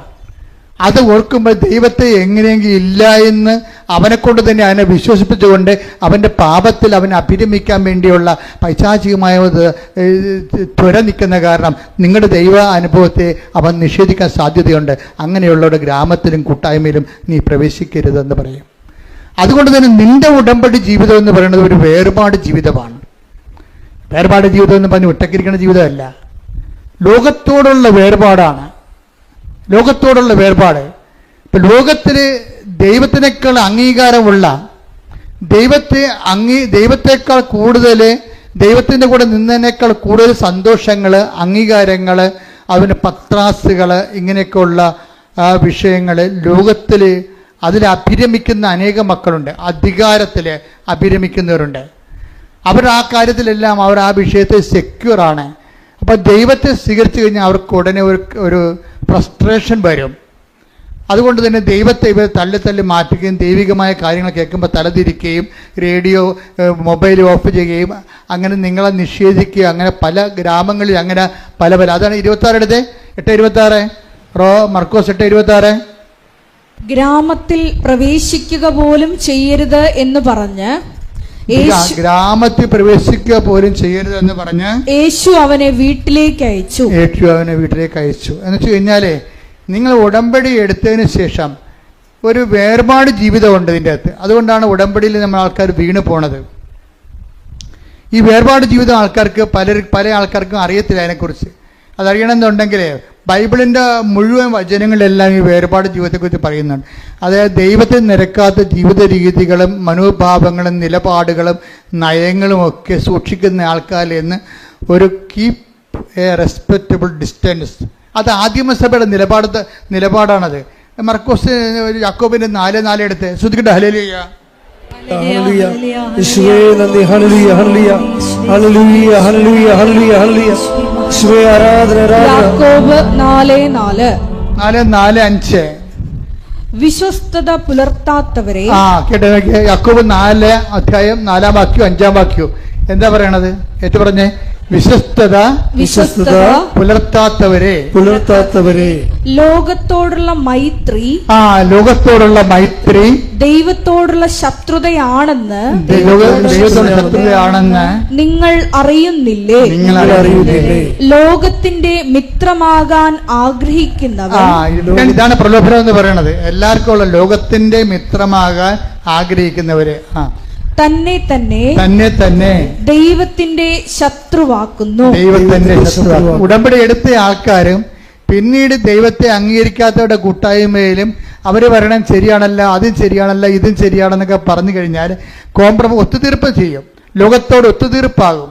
ഒത്തുതീർപ്പായി കഴിഞ്ഞാൽ എന്ത് പറ്റും? ലോകത്തോടുള്ള മിത്രം ദൈവത്തോടുള്ള ശത്രുതയാണെന്ന് നിങ്ങൾ അറിയുന്നില്ലേ? അടുത്ത വചനം എന്താ?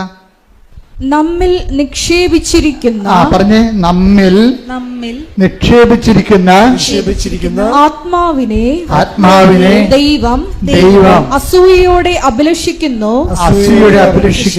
എന്ന തിരുവെഴുത്ത് വൃഥാ ആണെന്ന് നിങ്ങൾ വിചാരിക്കുന്നുവോ? അപ്പൊ നമ്മളിൽ പരിശുദ്ധാത്മാവ് നിറഞ്ഞു കഴിഞ്ഞാല് ദൈവത്തിനോട് നമ്മളോട് വല്ലാത്ത ആകർഷണമുണ്ടാകും. ഇപ്പൊ ഈ ഞാൻ പറഞ്ഞ മാത്യു അച്ഛൻ്റെ വിഷയം എന്താ? അച്ഛനിൽ തന്നെ ഇതുപോലെ തന്നെ പരിശുദ്ധാത്മാവ് നിറഞ്ഞ് സുവിശേഷം എന്ത് വളരെ സന്തോഷത്തോടു കൂടിയാണ് അച്ഛൻ പങ്കുവെക്കണത്. അച്ഛൻ പങ്കുവെക്കുമ്പോൾ ആ സുവിശേഷത്തിൻ്റെ ഒരു പ്രചിരിമയുണ്ടല്ലോ, അതിങ്ങനെ പ്രജ്വലിക്കണ കാണാം. എന്ന് വെച്ചാൽ ഓരോ സ്ഥലങ്ങളിലും അച്ഛൻ അനാഥാലയത്തിലൊക്കെ ചെല്ലും. മെൻ്റലി റിട്ടാർഡഡ് ആയിട്ടുള്ള ഒരു പേഴ്സൺ, ഒരു രോഗികൾ താമസിക്കുന്ന ഒരു സ്ഥലത്ത് ചെല്ലും. എന്നുവെച്ചാൽ അവർക്ക് ഫിസിക്കലി അച്ഛൻ പറയുന്നുണ്ടത്, they are mentally retarded and physically handicapped. എന്നുവെച്ചാൽ അവർ മെൻ്റലി വെച്ചാൽ അവർ മാനസിക രോഗികളാണ്, പക്ഷെ അവരുടെ കൈയും കാലും പലതും ഇല്ല. അങ്ങനെ ഒരു ജന്മങ്ങൾ എന്തുമാത്രം കഷ്ടപ്പാടാണ്. അവരെ കാണാൻ അച്ഛൻ പോകും. എന്താ കാര്യം? അച്ഛനിൽ പരിശുദ്ധാത്മാവുണ്ട്. കാര്യം അച്ഛൻ എഴുതിയിരിക്കുന്നത് എന്താണ്? പരിശുദ്ധാത്മാവ്. അവരെ നമ്മൾ ആരെങ്കിലും പറഞ്ഞത് കേട്ട് ജോസഫച്ചൻ്റെ പ്രസംഗം കേട്ട് പോകുകയില്ലേ? അച്ഛൻ്റെ ഉള്ളിൽ തന്നെ കർത്താവിൻ്റെ വഴികളെ ഇതുപോലെയുള്ള വഴികളാണെന്ന് കണ്ടെത്തിയിട്ട് ഈ മെൻ്റലി റിട്ടാർഡഡിനെയും അതുപോലെ തന്നെ ഈ മനോരോഗികളെയും അംഗവൈകല്യമുള്ളവരെയും കാണാൻ വേണ്ടി അവരുടെ ഒരു സ്ഥാപനത്തിൽ അച്ഛൻ സ്ഥിരമായി പോകും. ഒരു ദിവസം അച്ഛൻ അവിടെ സ്ഥിരമായി പോയപ്പോൾ ഒരു ഗ്ലാസ് വെള്ളം ഒരു പയ്യന് കൊടുത്തു. അവൻ ചോദിച്ചു കുടിക്കാൻ ഇങ്ങനെ കാണിച്ച്, ഇപ്പം സംസാരിക്കാൻ പറ്റുന്നില്ല, കുടിക്കാൻ വേണ്ടി കാണിച്ച്. അവന് ഉടനെ ഒരു ഗ്ലാസ് വെള്ളം, ശുദ്ധവെള്ളം അച്ഛൻ അവനെടുത്ത് കൊടുത്ത്. അവിടെ എല്ലാത്തിനും അച്ഛൻ ഭക്ഷണം കൊടുക്കുകയും പലവരും. അപ്പോൾ ഒരുത്ത വെള്ളം ചോദിച്ച് അവന് കൊടുത്തു. ആ വെള്ളം കൊടുത്ത് അവൻ പകുതിയോളം അത് കുടിച്ച് അങ്ങോട്ടും ഇങ്ങോട്ടും ഇട്ടാൽ കുടിക്കണവൻ.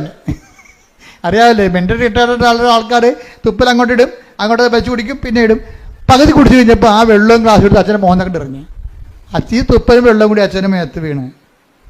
അപ്പം അച്ഛനൊരു കാഴ്ച കണ്ട്. ഇത് അച്ഛൻ ചിരിച്ച്. എന്താ അച്ഛൻ കണ്ടെന്നറിയാം? അത് ഉണ്ണീശയാണെന്ന് എനിക്ക് തോന്നിയെന്ന്. അതാണ് മൂന്നാം കാഴ്ച എന്ന് പറയുന്നത്. ഉടമ്പടിയുടെ മൂന്നാം കാഴ്ച എന്ന് പറയും. അതായത് നമ്മളെ ശിക്ഷിക്കുന്നവരും നമ്മൾ അനുഗ്രഹിക്കുമ്പോൾ തന്നെ നമ്മളെ ശിക്ഷിക്കുന്നവരുണ്ട്. നമ്മളെ സഹായിക്കുമ്പോൾ തന്നെ നമ്മളെക്കുറിച്ച് മോശം പറഞ്ഞു പരത്തുന്നവരുണ്ട്. അപ്പം അങ്ങനെ ഉള്ളവരെയൊക്കെ കാണുന്നതിന് വേറെ ഒരു കാഴ്ചയുണ്ട്. അതെന്താ വെച്ച് കഴിഞ്ഞാൽ നമ്മൾക്ക് വിഷമം. ഇപ്പം തന്നെ ഈ കർത്താവ് ഇവനോട് ചോദിക്കണം, 23 എടുത്തേ, 8:23 എടുത്തേ, അതിൻ്റെ മർക്കോസിൻ്റെ സുവിശേഷത്തിൽ ഈ അന്ധന് കാഴ്ച നൽകുന്നതിൻ്റെ പ്രോസസ്സ് നോക്കിയാൽ മനസ്സിലാവും. അത് ശ്രദ്ധിക്കട്ടെ. ഹല്ലേലൂയ, ഹല്ലേലൂയ, ഹല്ലേലൂയ. അവൻ അന്ധനെ കൈക്ക് പിടിച്ച് ഗ്രാമത്തിന് വെളിയിലേക്ക് കൊണ്ടുപോയി അവന്റെ കണ്ണുകളിൽ തുപ്പിയ ശേഷം അവന്റെ മേൽ കൈകൾ വെച്ചുകൊണ്ട് ചോദിച്ചു, നീ എന്തെങ്കിലും കാണുന്നുണ്ടോ? നോക്കിയിട്ട് അവൻ പറഞ്ഞു, ഞാൻ മനുഷ്യരെ കാണുന്നുണ്ട്. അവർ മരങ്ങളെ പോലിരിക്കുന്നു. നടക്കുന്നതായും കാണുന്നു. അപ്പൊ ഇവന്റെ ഒന്നാം കാഴ്ച എന്ന് വെച്ചാൽ ഇവന്റെ കണ്ണുകളിലെ, ഈ അന്ധന്റെ കണ്ണുകളിലെ, ഇവൻ ജന്മനാന്തനൊന്നും അല്ലെന്ന് തോന്നണം. എന്താ കാര്യം? ഇയാൾ മരത്തെ കാണുന്നുണ്ടെന്ന്, മരത്തെ അയാൾ കാണുന്നുണ്ടല്ലോ. പണ്ട് ഇയാൾ മരത്തെ കണ്ടിട്ടുണ്ടെന്ന് അർത്ഥം. ഏതോ കാലത്ത് വെച്ച് കാഴ്ച പോയ ആളാണ്. മരത്തെയൊക്കെ വെച്ചൊക്കെ പുള്ളിക്ക് അറിയാം ശരിക്കും. അപ്പം അയാൾ ആദ്യത്തെ കാഴ്ച കർത്താവ് തുപ്പൽ തൊട്ട് ഇവൻ്റെ കണ്ണിൽ വെച്ച്. അത് ഒരു പാരമ്പര്യ ചികിത്സയാണ്. പാരമ്പര്യ ചികിത്സ എന്ന് വെച്ചാൽ അന്നത്തെ ആൾക്കാരൊക്കെ ചെയ്തുകൊണ്ടിരുന്ന, ഈ മിഡിൽ ഈസ്റ്റിലൊക്കെ ചെയ്തുകൊണ്ടിരുന്ന ഒരു സാധാരണ നാട്ടുമരുന്നില്ല, വീട്ടുമരുന്നതൊക്കെ പറഞ്ഞ പോലെ ഒരു പാരമ്പര്യ പരിപാടിയാണ് അത്. കർത്താവ് ഇവന് വേണ്ടി എന്തോ ചെയ്യുന്നു. അതാണ് ടൈലറിൻ്റെ ഒക്കെ ഭയങ്കര വ്യാഖ്യാനങ്ങളുണ്ട് ഇതിനെക്കുറിച്ച്. കർത്താവ് ഇവന് വേണ്ടി എന്തോ ചെയ്യുന്നു എന്നുള്ള അവനെ ബോധ്യപ്പെടുത്തണമല്ല. അവർ ഈ കയ്യപ്പ് പ്രാർത്ഥനയും കർത്താവിൻ്റെ കാഴ്ചപ്പെടുത്തലൊന്നും ദൈവിക പ്രവർത്തനത്തെക്കുറിച്ചൊന്നും ഹി ഡസൻ നോ എനിത്തിങ്. അതൊക്കെ മുമ്പ് മറ്റ് പ്രവർത്തനങ്ങൾ അത്രയ്ക്ക് അർത്ഥവത്തല്ലെന്ന് ഇവനെ ബോധ്യപ്പെടുത്തണമെങ്കിൽ മറ്റ് മീഡിയംസ് ഉപയോഗിക്കണം. അതിന് കർത്താവ് മറ്റ് മീഡിയംസ് ഉപയോഗിച്ചിട്ട് ഇവനെ ഹീൽ ചെയ്യാൻ ഇവനെ ബോധ്യപ്പെടുത്തുകയാണ്. പക്ഷെ അവൻ പറയുന്നത് കാണുന്നുണ്ട്. പക്ഷേ എന്താ കാണുന്നത്? ഞാൻ മനുഷ്യരൊക്കെ തന്നെ കാണുന്നത്, പക്ഷെ എല്ലാം എങ്ങനെ ഇരിക്കണേ? മരങ്ങളെപ്പോലെ ഇരിക്കണം എന്നാണ് പറയണം. മരങ്ങളെപ്പോലെ ഇരിക്കണം. അപ്പം അത് കഴിഞ്ഞിട്ട് വീണ്ടും ഈശോ തുപ്പലൊന്നും ഇല്ലാതെ ഡയറക്റ്റായിട്ട് കർത്താവിൻ്റെ ശക്തിമുദ്ര അവൻ്റെ കണ്ണുകളിൽ കൈവച്ചിട്ട് പ്രാർത്ഥിക്കും. എന്നിട്ട് പറയും നീ കണ്ണു തുറന്നതെന്ന് പറയുമ്പോൾ ഞാനിപ്പോഴെല്ലാം അവൻ പറയും എന്താ പറയണത്, വ്യക്തമായി കാണുന്നുണ്ടെന്ന് പറയും. അപ്പോഴാണ് ഇവൻ പറയണത് ഇനിയും കാഴ്ചകൾ നീ കാണും. കാര്യം എന്താ, ഇതൊരു പ്രോസസ്സാണ്. ഇനിയും പ്രോസസ്സാണ്. ഇപ്പം അച്ഛൻ കാഴ്ച കണ്ടില്ലേ, തുപ്പലും വെള്ളമായിട്ട് അച്ഛനെ മോന്തക്കിട്ട് എറിഞ്ഞപ്പോഴേ അത് കുഞ്ഞാണ്. പക്ഷേ അച്ഛനെ സംബന്ധിച്ചിടത്തോളം അച്ഛൻ എന്താ പറയണത്, അത് ഉണ്ണീശോ അങ്ങനെ കുഞ്ഞും പ്രായത്തിൽ ചെയ്ത പോലെ എനിക്ക് തോന്നിയെന്ന്. അച്ഛൻ ആ കുഞ്ഞിനെ സാന്ത്വനപ്പെടുത്തിയെന്ന്. അതാണ് മൂന്നാം കാഴ്ച. നമ്മളെ ഉപദ്രവിക്കുന്നവരെ ക്രിസ്തുവായിട്ട് കാണുന്ന ഒരു മൂന്നാം കാഴ്ചയുണ്ട്. ഉടമ്പടി എന്ന് പറഞ്ഞാൽ ഗ്രാമത്തിൽ പ്രവേശിച്ചു കഴിഞ്ഞാൽ നമുക്ക് ഈ കാഴ്ചയൊന്നും കാണാൻ പറ്റത്തില്ല. ഗ്രാമത്തിൽ പ്രവേശിച്ചു കഴിഞ്ഞാൽ ഗ്രാമം പഴയ സാധനമാണ്. അവിടെ നമ്മളെ വീണ്ടും തന്നതുപോലും ഇല്ലായ്മയായിട്ട് അവർ പറയത്തുള്ളൂ. അതുകൊണ്ടാണ് നിന്റെ അനുഭവങ്ങളെ ഒരിക്കലും പന്നികളുടെ മുമ്പിൽ വിതരരുതെന്ന് പറയും. അതാണ് പ്രശ്നം. ഗ്രാമത്തിൽ പന്നി ഉണ്ടല്ല. കർത്താവിനെ അറിയാത്തവരും ഉദരം തന്നെ ദൈവമായിട്ടുള്ള ആൾക്കാരുണ്ട്. അപ്പം അവർക്ക് വേറെ ഒന്നും മനസ്സിലാകത്തില്ല. ബുദ്ധിയും യുക്തിയും മാത്രമേ ഉള്ളൂ ലോകത്തെന്ന് പറഞ്ഞിരിക്കുന്നവർ. ബുദ്ധി തന്നെ ദൈവമായിട്ടുള്ളവരുണ്ട്. അവർക്ക് ദൈവത്തിൻ്റെ അടയാളങ്ങൾ മനസ്സിലാവത്തില്ല. അപ്പം അതുകൊണ്ടാണ് പറയണത് ഇങ്ങനെയുള്ളവരുമായിട്ട് ആവശ്യമില്ലാത്ത തർക്കിക്കാനൊന്നും പോകണ്ടെന്നാണ് പറയണത്. എന്താ കാര്യം, നീയും നിൻ്റെ ദൈവവും ദൈവാനുഭവങ്ങളും അതേക്കുറിച്ച് നിനക്ക് ബോധ്യം കിട്ടിയിട്ടുണ്ടെങ്കിൽ ആ ബോധ്യത്തിൽ നീ എന്താ ചെയ്യേണ്ടത്, വളരണം. ബോധ്യത്തിൽ വളരണം. അപ്പം ഈശോ വളരെ കൃത്യമായ രീതിയിലാണ് പറയുന്നത്. അതായത് നമ്മുടെ വളർച്ച എന്ന് പറയണത്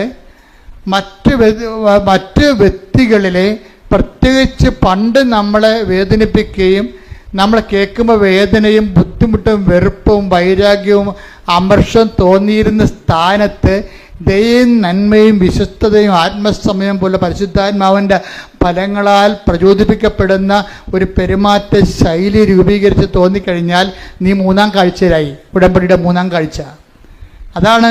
ഗ്രാമത്തിൽ പ്രവേശിക്കരുതെന്ന് പറയുമ്പോഴേ അതിൻ്റെ അർത്ഥം ദൈവത്തിൻ്റെ പക്ഷം ചേർന്ന് ദൈവത്തിൻ്റെ അരൂപിൽ ജീവിക്കണമെന്നാണ്, ജീവിതം തുടരണമെന്നാണ്. അല്ലാതെ 90 ദിവസം കഴിഞ്ഞു ഞാൻ എൻ്റെ ഉടമ്പടി അവസാനിച്ചു ഇനി അച്ഛനെ കണ്ടാൽ മാത്രം മതി എന്ന് പറയരുത്. ഉടമ്പടി അതുക്കും മേലെയാണ്. ശ്രുതിക്കട്ടെ ഹല്ലേലൂയ. നിങ്ങളെയും നിങ്ങൾ പ്രാർത്ഥിക്കുന്ന വിഷയത്തിന് വേണ്ടി ദൈവിക തീരുമാനം ഉണ്ടാകുന്ന ദൈവികമായ ഒരു സമയമാണിത്. പരിപൂർണമായി അൾത്താറയെ മനസ്സർപ്പിക്കണം. ഇതാണ് നിങ്ങളുടെ രക്ഷയുടെ സമയം, ഇതാണ് നിങ്ങളുടെ സൗഖ്യത്തിന്റെ സമയം, ഇതാണ് നിങ്ങളുടെ വിടുതലിന്റെ സമയം. വിശ്വസ്തയോടെയും വിശ്വാസത്തോടെയും നേടിയെടുക്കാൻ വേണ്ടി കർത്താവിന്റെ തിരുസേന ഭയത്തോടെയും വിറയലോടെയും നിൽക്കട്ടെ. ശ്രുതികട്ടെ. ഹല്ലേലൂയ ഹല്ലേലൂയ ഹല്ലേലൂയ ഹല്ലേലൂയ മഹത്വം മഹത്വം ആരാധന ആരാധന ഹല്ലേലൂയ ഹല്ലേലൂയ ഹല്ലേലൂയ യേശുവേ ആരാധന ഹല്ലേലൂയ ഹല്ലേലൂയ ഹല്ലേലൂയ യേശുവേ നന്ദി ഹല്ലേലൂയ ആരാധന ഹല്ലേലൂയ. കർത്താവായ ദൈവമേ, അന്ധന് കാഴ്ച നൽകിയവനെ, ചെകിടന് കേട് നൽകിയവനെ, ഊമന് സംഭാഷണം നൽകിയവനെ, മഹോരോഗ്യം സുഖപ്പെടുത്തിയവനെ, തളർവാരോഗ്യം സുഖപ്പെടുത്തിയവനെ, മരിച്ചവനെ ഉയർപ്പിച്ചവനെ, നിന്റെ തിരുനാമത്തിന് സ്തോത്രം ചെയ്യുന്നു. കർത്താവേ, നിന്റെ തിരുമുറിവാർന്ന് വലതുകരം, അനുഗ്രഹത്തിന്റെ വലതുകരം, ആണിപ്പെടുതാർന്ന അത്ഭുതകരം, നിന്റെ തിരുമുറിവാർന്ന വലതുകരം, അനുഗ്രഹത്തിന്റെ അത്ഭുതകരം, ആണിപ്പെടുതാർന്ന അഭിഷേകരം എന്റെ ശിരസിൽ വെക്കണമേ, എന്റെ ശിരസിൽ വെക്കണമേ. അടിപ്പിണർ പോലെ, വൈകാലം പോലെ ദൈവികമായ ശക്തി, ദൈവികമായ ശക്തി ഉച്ച മുതല് ഉള്ളംകാൽ വരെ പ്രസരിക്കട്ടെ.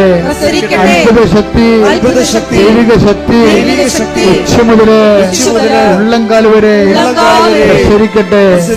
ഓൺലൈനിൽ പ്രാർത്ഥിക്കുന്നവരെല്ലാം കർത്താവിന്റെ കൃപ നിറയട്ടെ, കർത്താവിന്റെ കൃപ നിറയട്ടെ. ശരീരത്തിന് മുഴകള്, ശരീരത്തിലെ സിസ്റ്റുകള്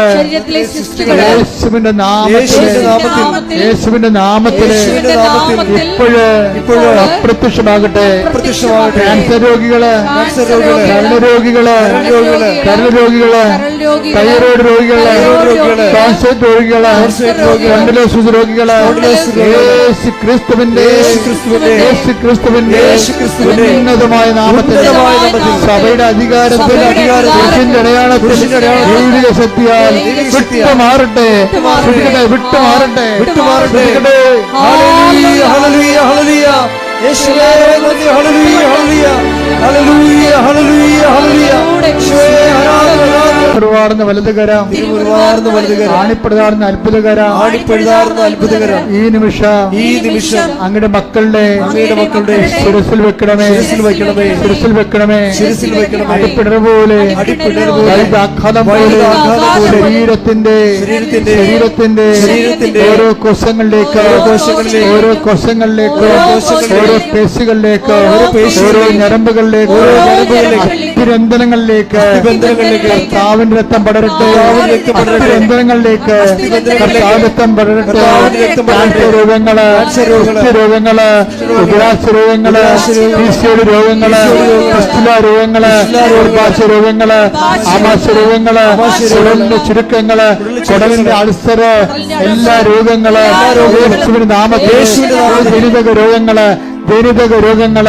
ജനിതക രോഗങ്ങള് യേശുവിന്റെ നാമത്തിൽ മാറിപ്പോകട്ടെ മാറിപ്പോകട്ടെ മാറിപ്പോകട്ടെ. ഹല്ലേലൂയ ഹല്ലേലൂയ ഹല്ലേലൂയ യേശുവേ ഹല്ലേലൂയ ഹല്ലേലൂയ ഹല്ലേലൂയ ഹല്ലേലൂയ ഹല്ലേലൂയ ശിരസിൽ വെച്ചുകൊണ്ട് സ്തുതിക്കട്ടെ. ഹല്ലേലൂയ ഹല്ലേലൂയ ഹല്ലേലൂയ ഹല്ലേലൂയ കർത്താവേ, നിന്റെ ഉന്നതമായ നാമത്തിന് സ്വന്തം ചെയ്യുന്നു. ജോലിയില്ലാത്ത മക്കൾ പ്രാർത്ഥിക്കുന്നുണ്ട് കർത്താവേ.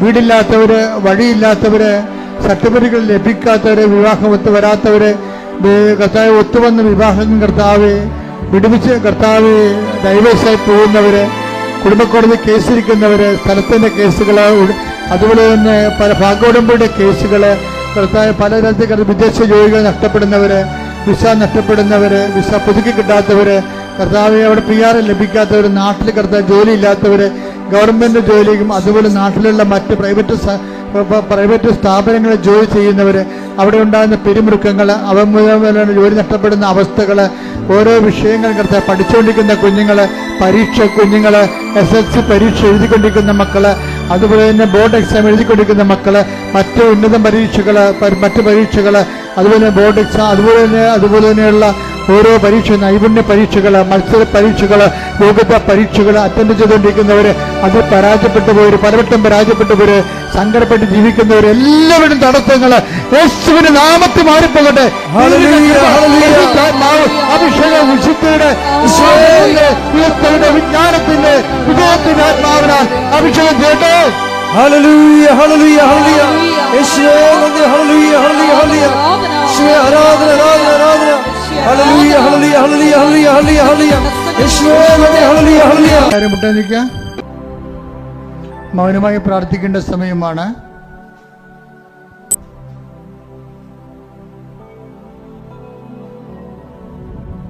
ഒരിക്കൽ കൂടി മരിയൻ ഉടമ്പടിയിൽ സമർപ്പിച്ചിരിക്കുന്ന എല്ലാ വിഷയങ്ങളും ദൈവമാതാവിൻ്റെ മധ്യസ്ഥതയിൽ ദിവ്യകാരുണ്യ സന്നിധിയിൽ സമർപ്പിച്ച് നമുക്കൊരു നിമിഷം മൗനമായിട്ട് പ്രാർത്ഥിക്കാം.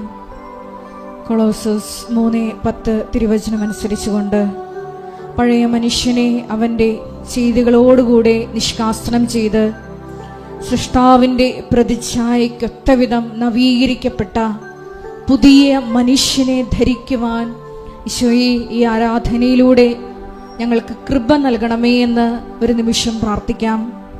യാക്കോബ് ശ്ലീഹായുടെ ലേഖനത്തിലൂടെ ഞങ്ങൾ ശ്രവിക്കുകയായിരുന്നു. പിതാവായ ദൈവത്തിൻ്റെ മുമ്പിൽ നിഷ്കളങ്കമായ ഭക്തി എന്താണെന്ന് ഒന്നാമതായി ഞങ്ങൾ ശ്രവിക്കുകയുണ്ടായി. അനാഥരെയും വിധവകളുടെയും ഞെരുക്കങ്ങളിൽ അവരെ സഹായിക്കുക.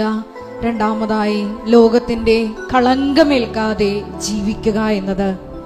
ഈശോയെ, മരിയൻ ഉടമ്പടി എടുത്തിരിക്കുന്ന ഞങ്ങളെല്ലാവരും ക്രിസ്തു കൈമാറ്റത്തിലൂടെയും കാരുണ്യ പ്രവർത്തനങ്ങളിലൂടെയും എല്ലാം ഈശോയെ നിന്റെ സ്നേഹം ലോകത്തിന് കൈമാറി ലോകത്തിൻ്റെ കളങ്കമേൽക്കാതെ ക്രിസ്തു സാക്ഷികളായി അന്ത്യം വരെയും ജീവിക്കുവാൻ ഞങ്ങളെ അഭിഷേകം ചെയ്യണമേ എന്ന് പ്രാർത്ഥിച്ചുകൊണ്ട് നമുക്ക് ശിരസ്സ് നമിച്ച് ദിവ്യകാരുണ്യനാഥന്റെ ആശീർവാദം സ്വീകരിക്കാം.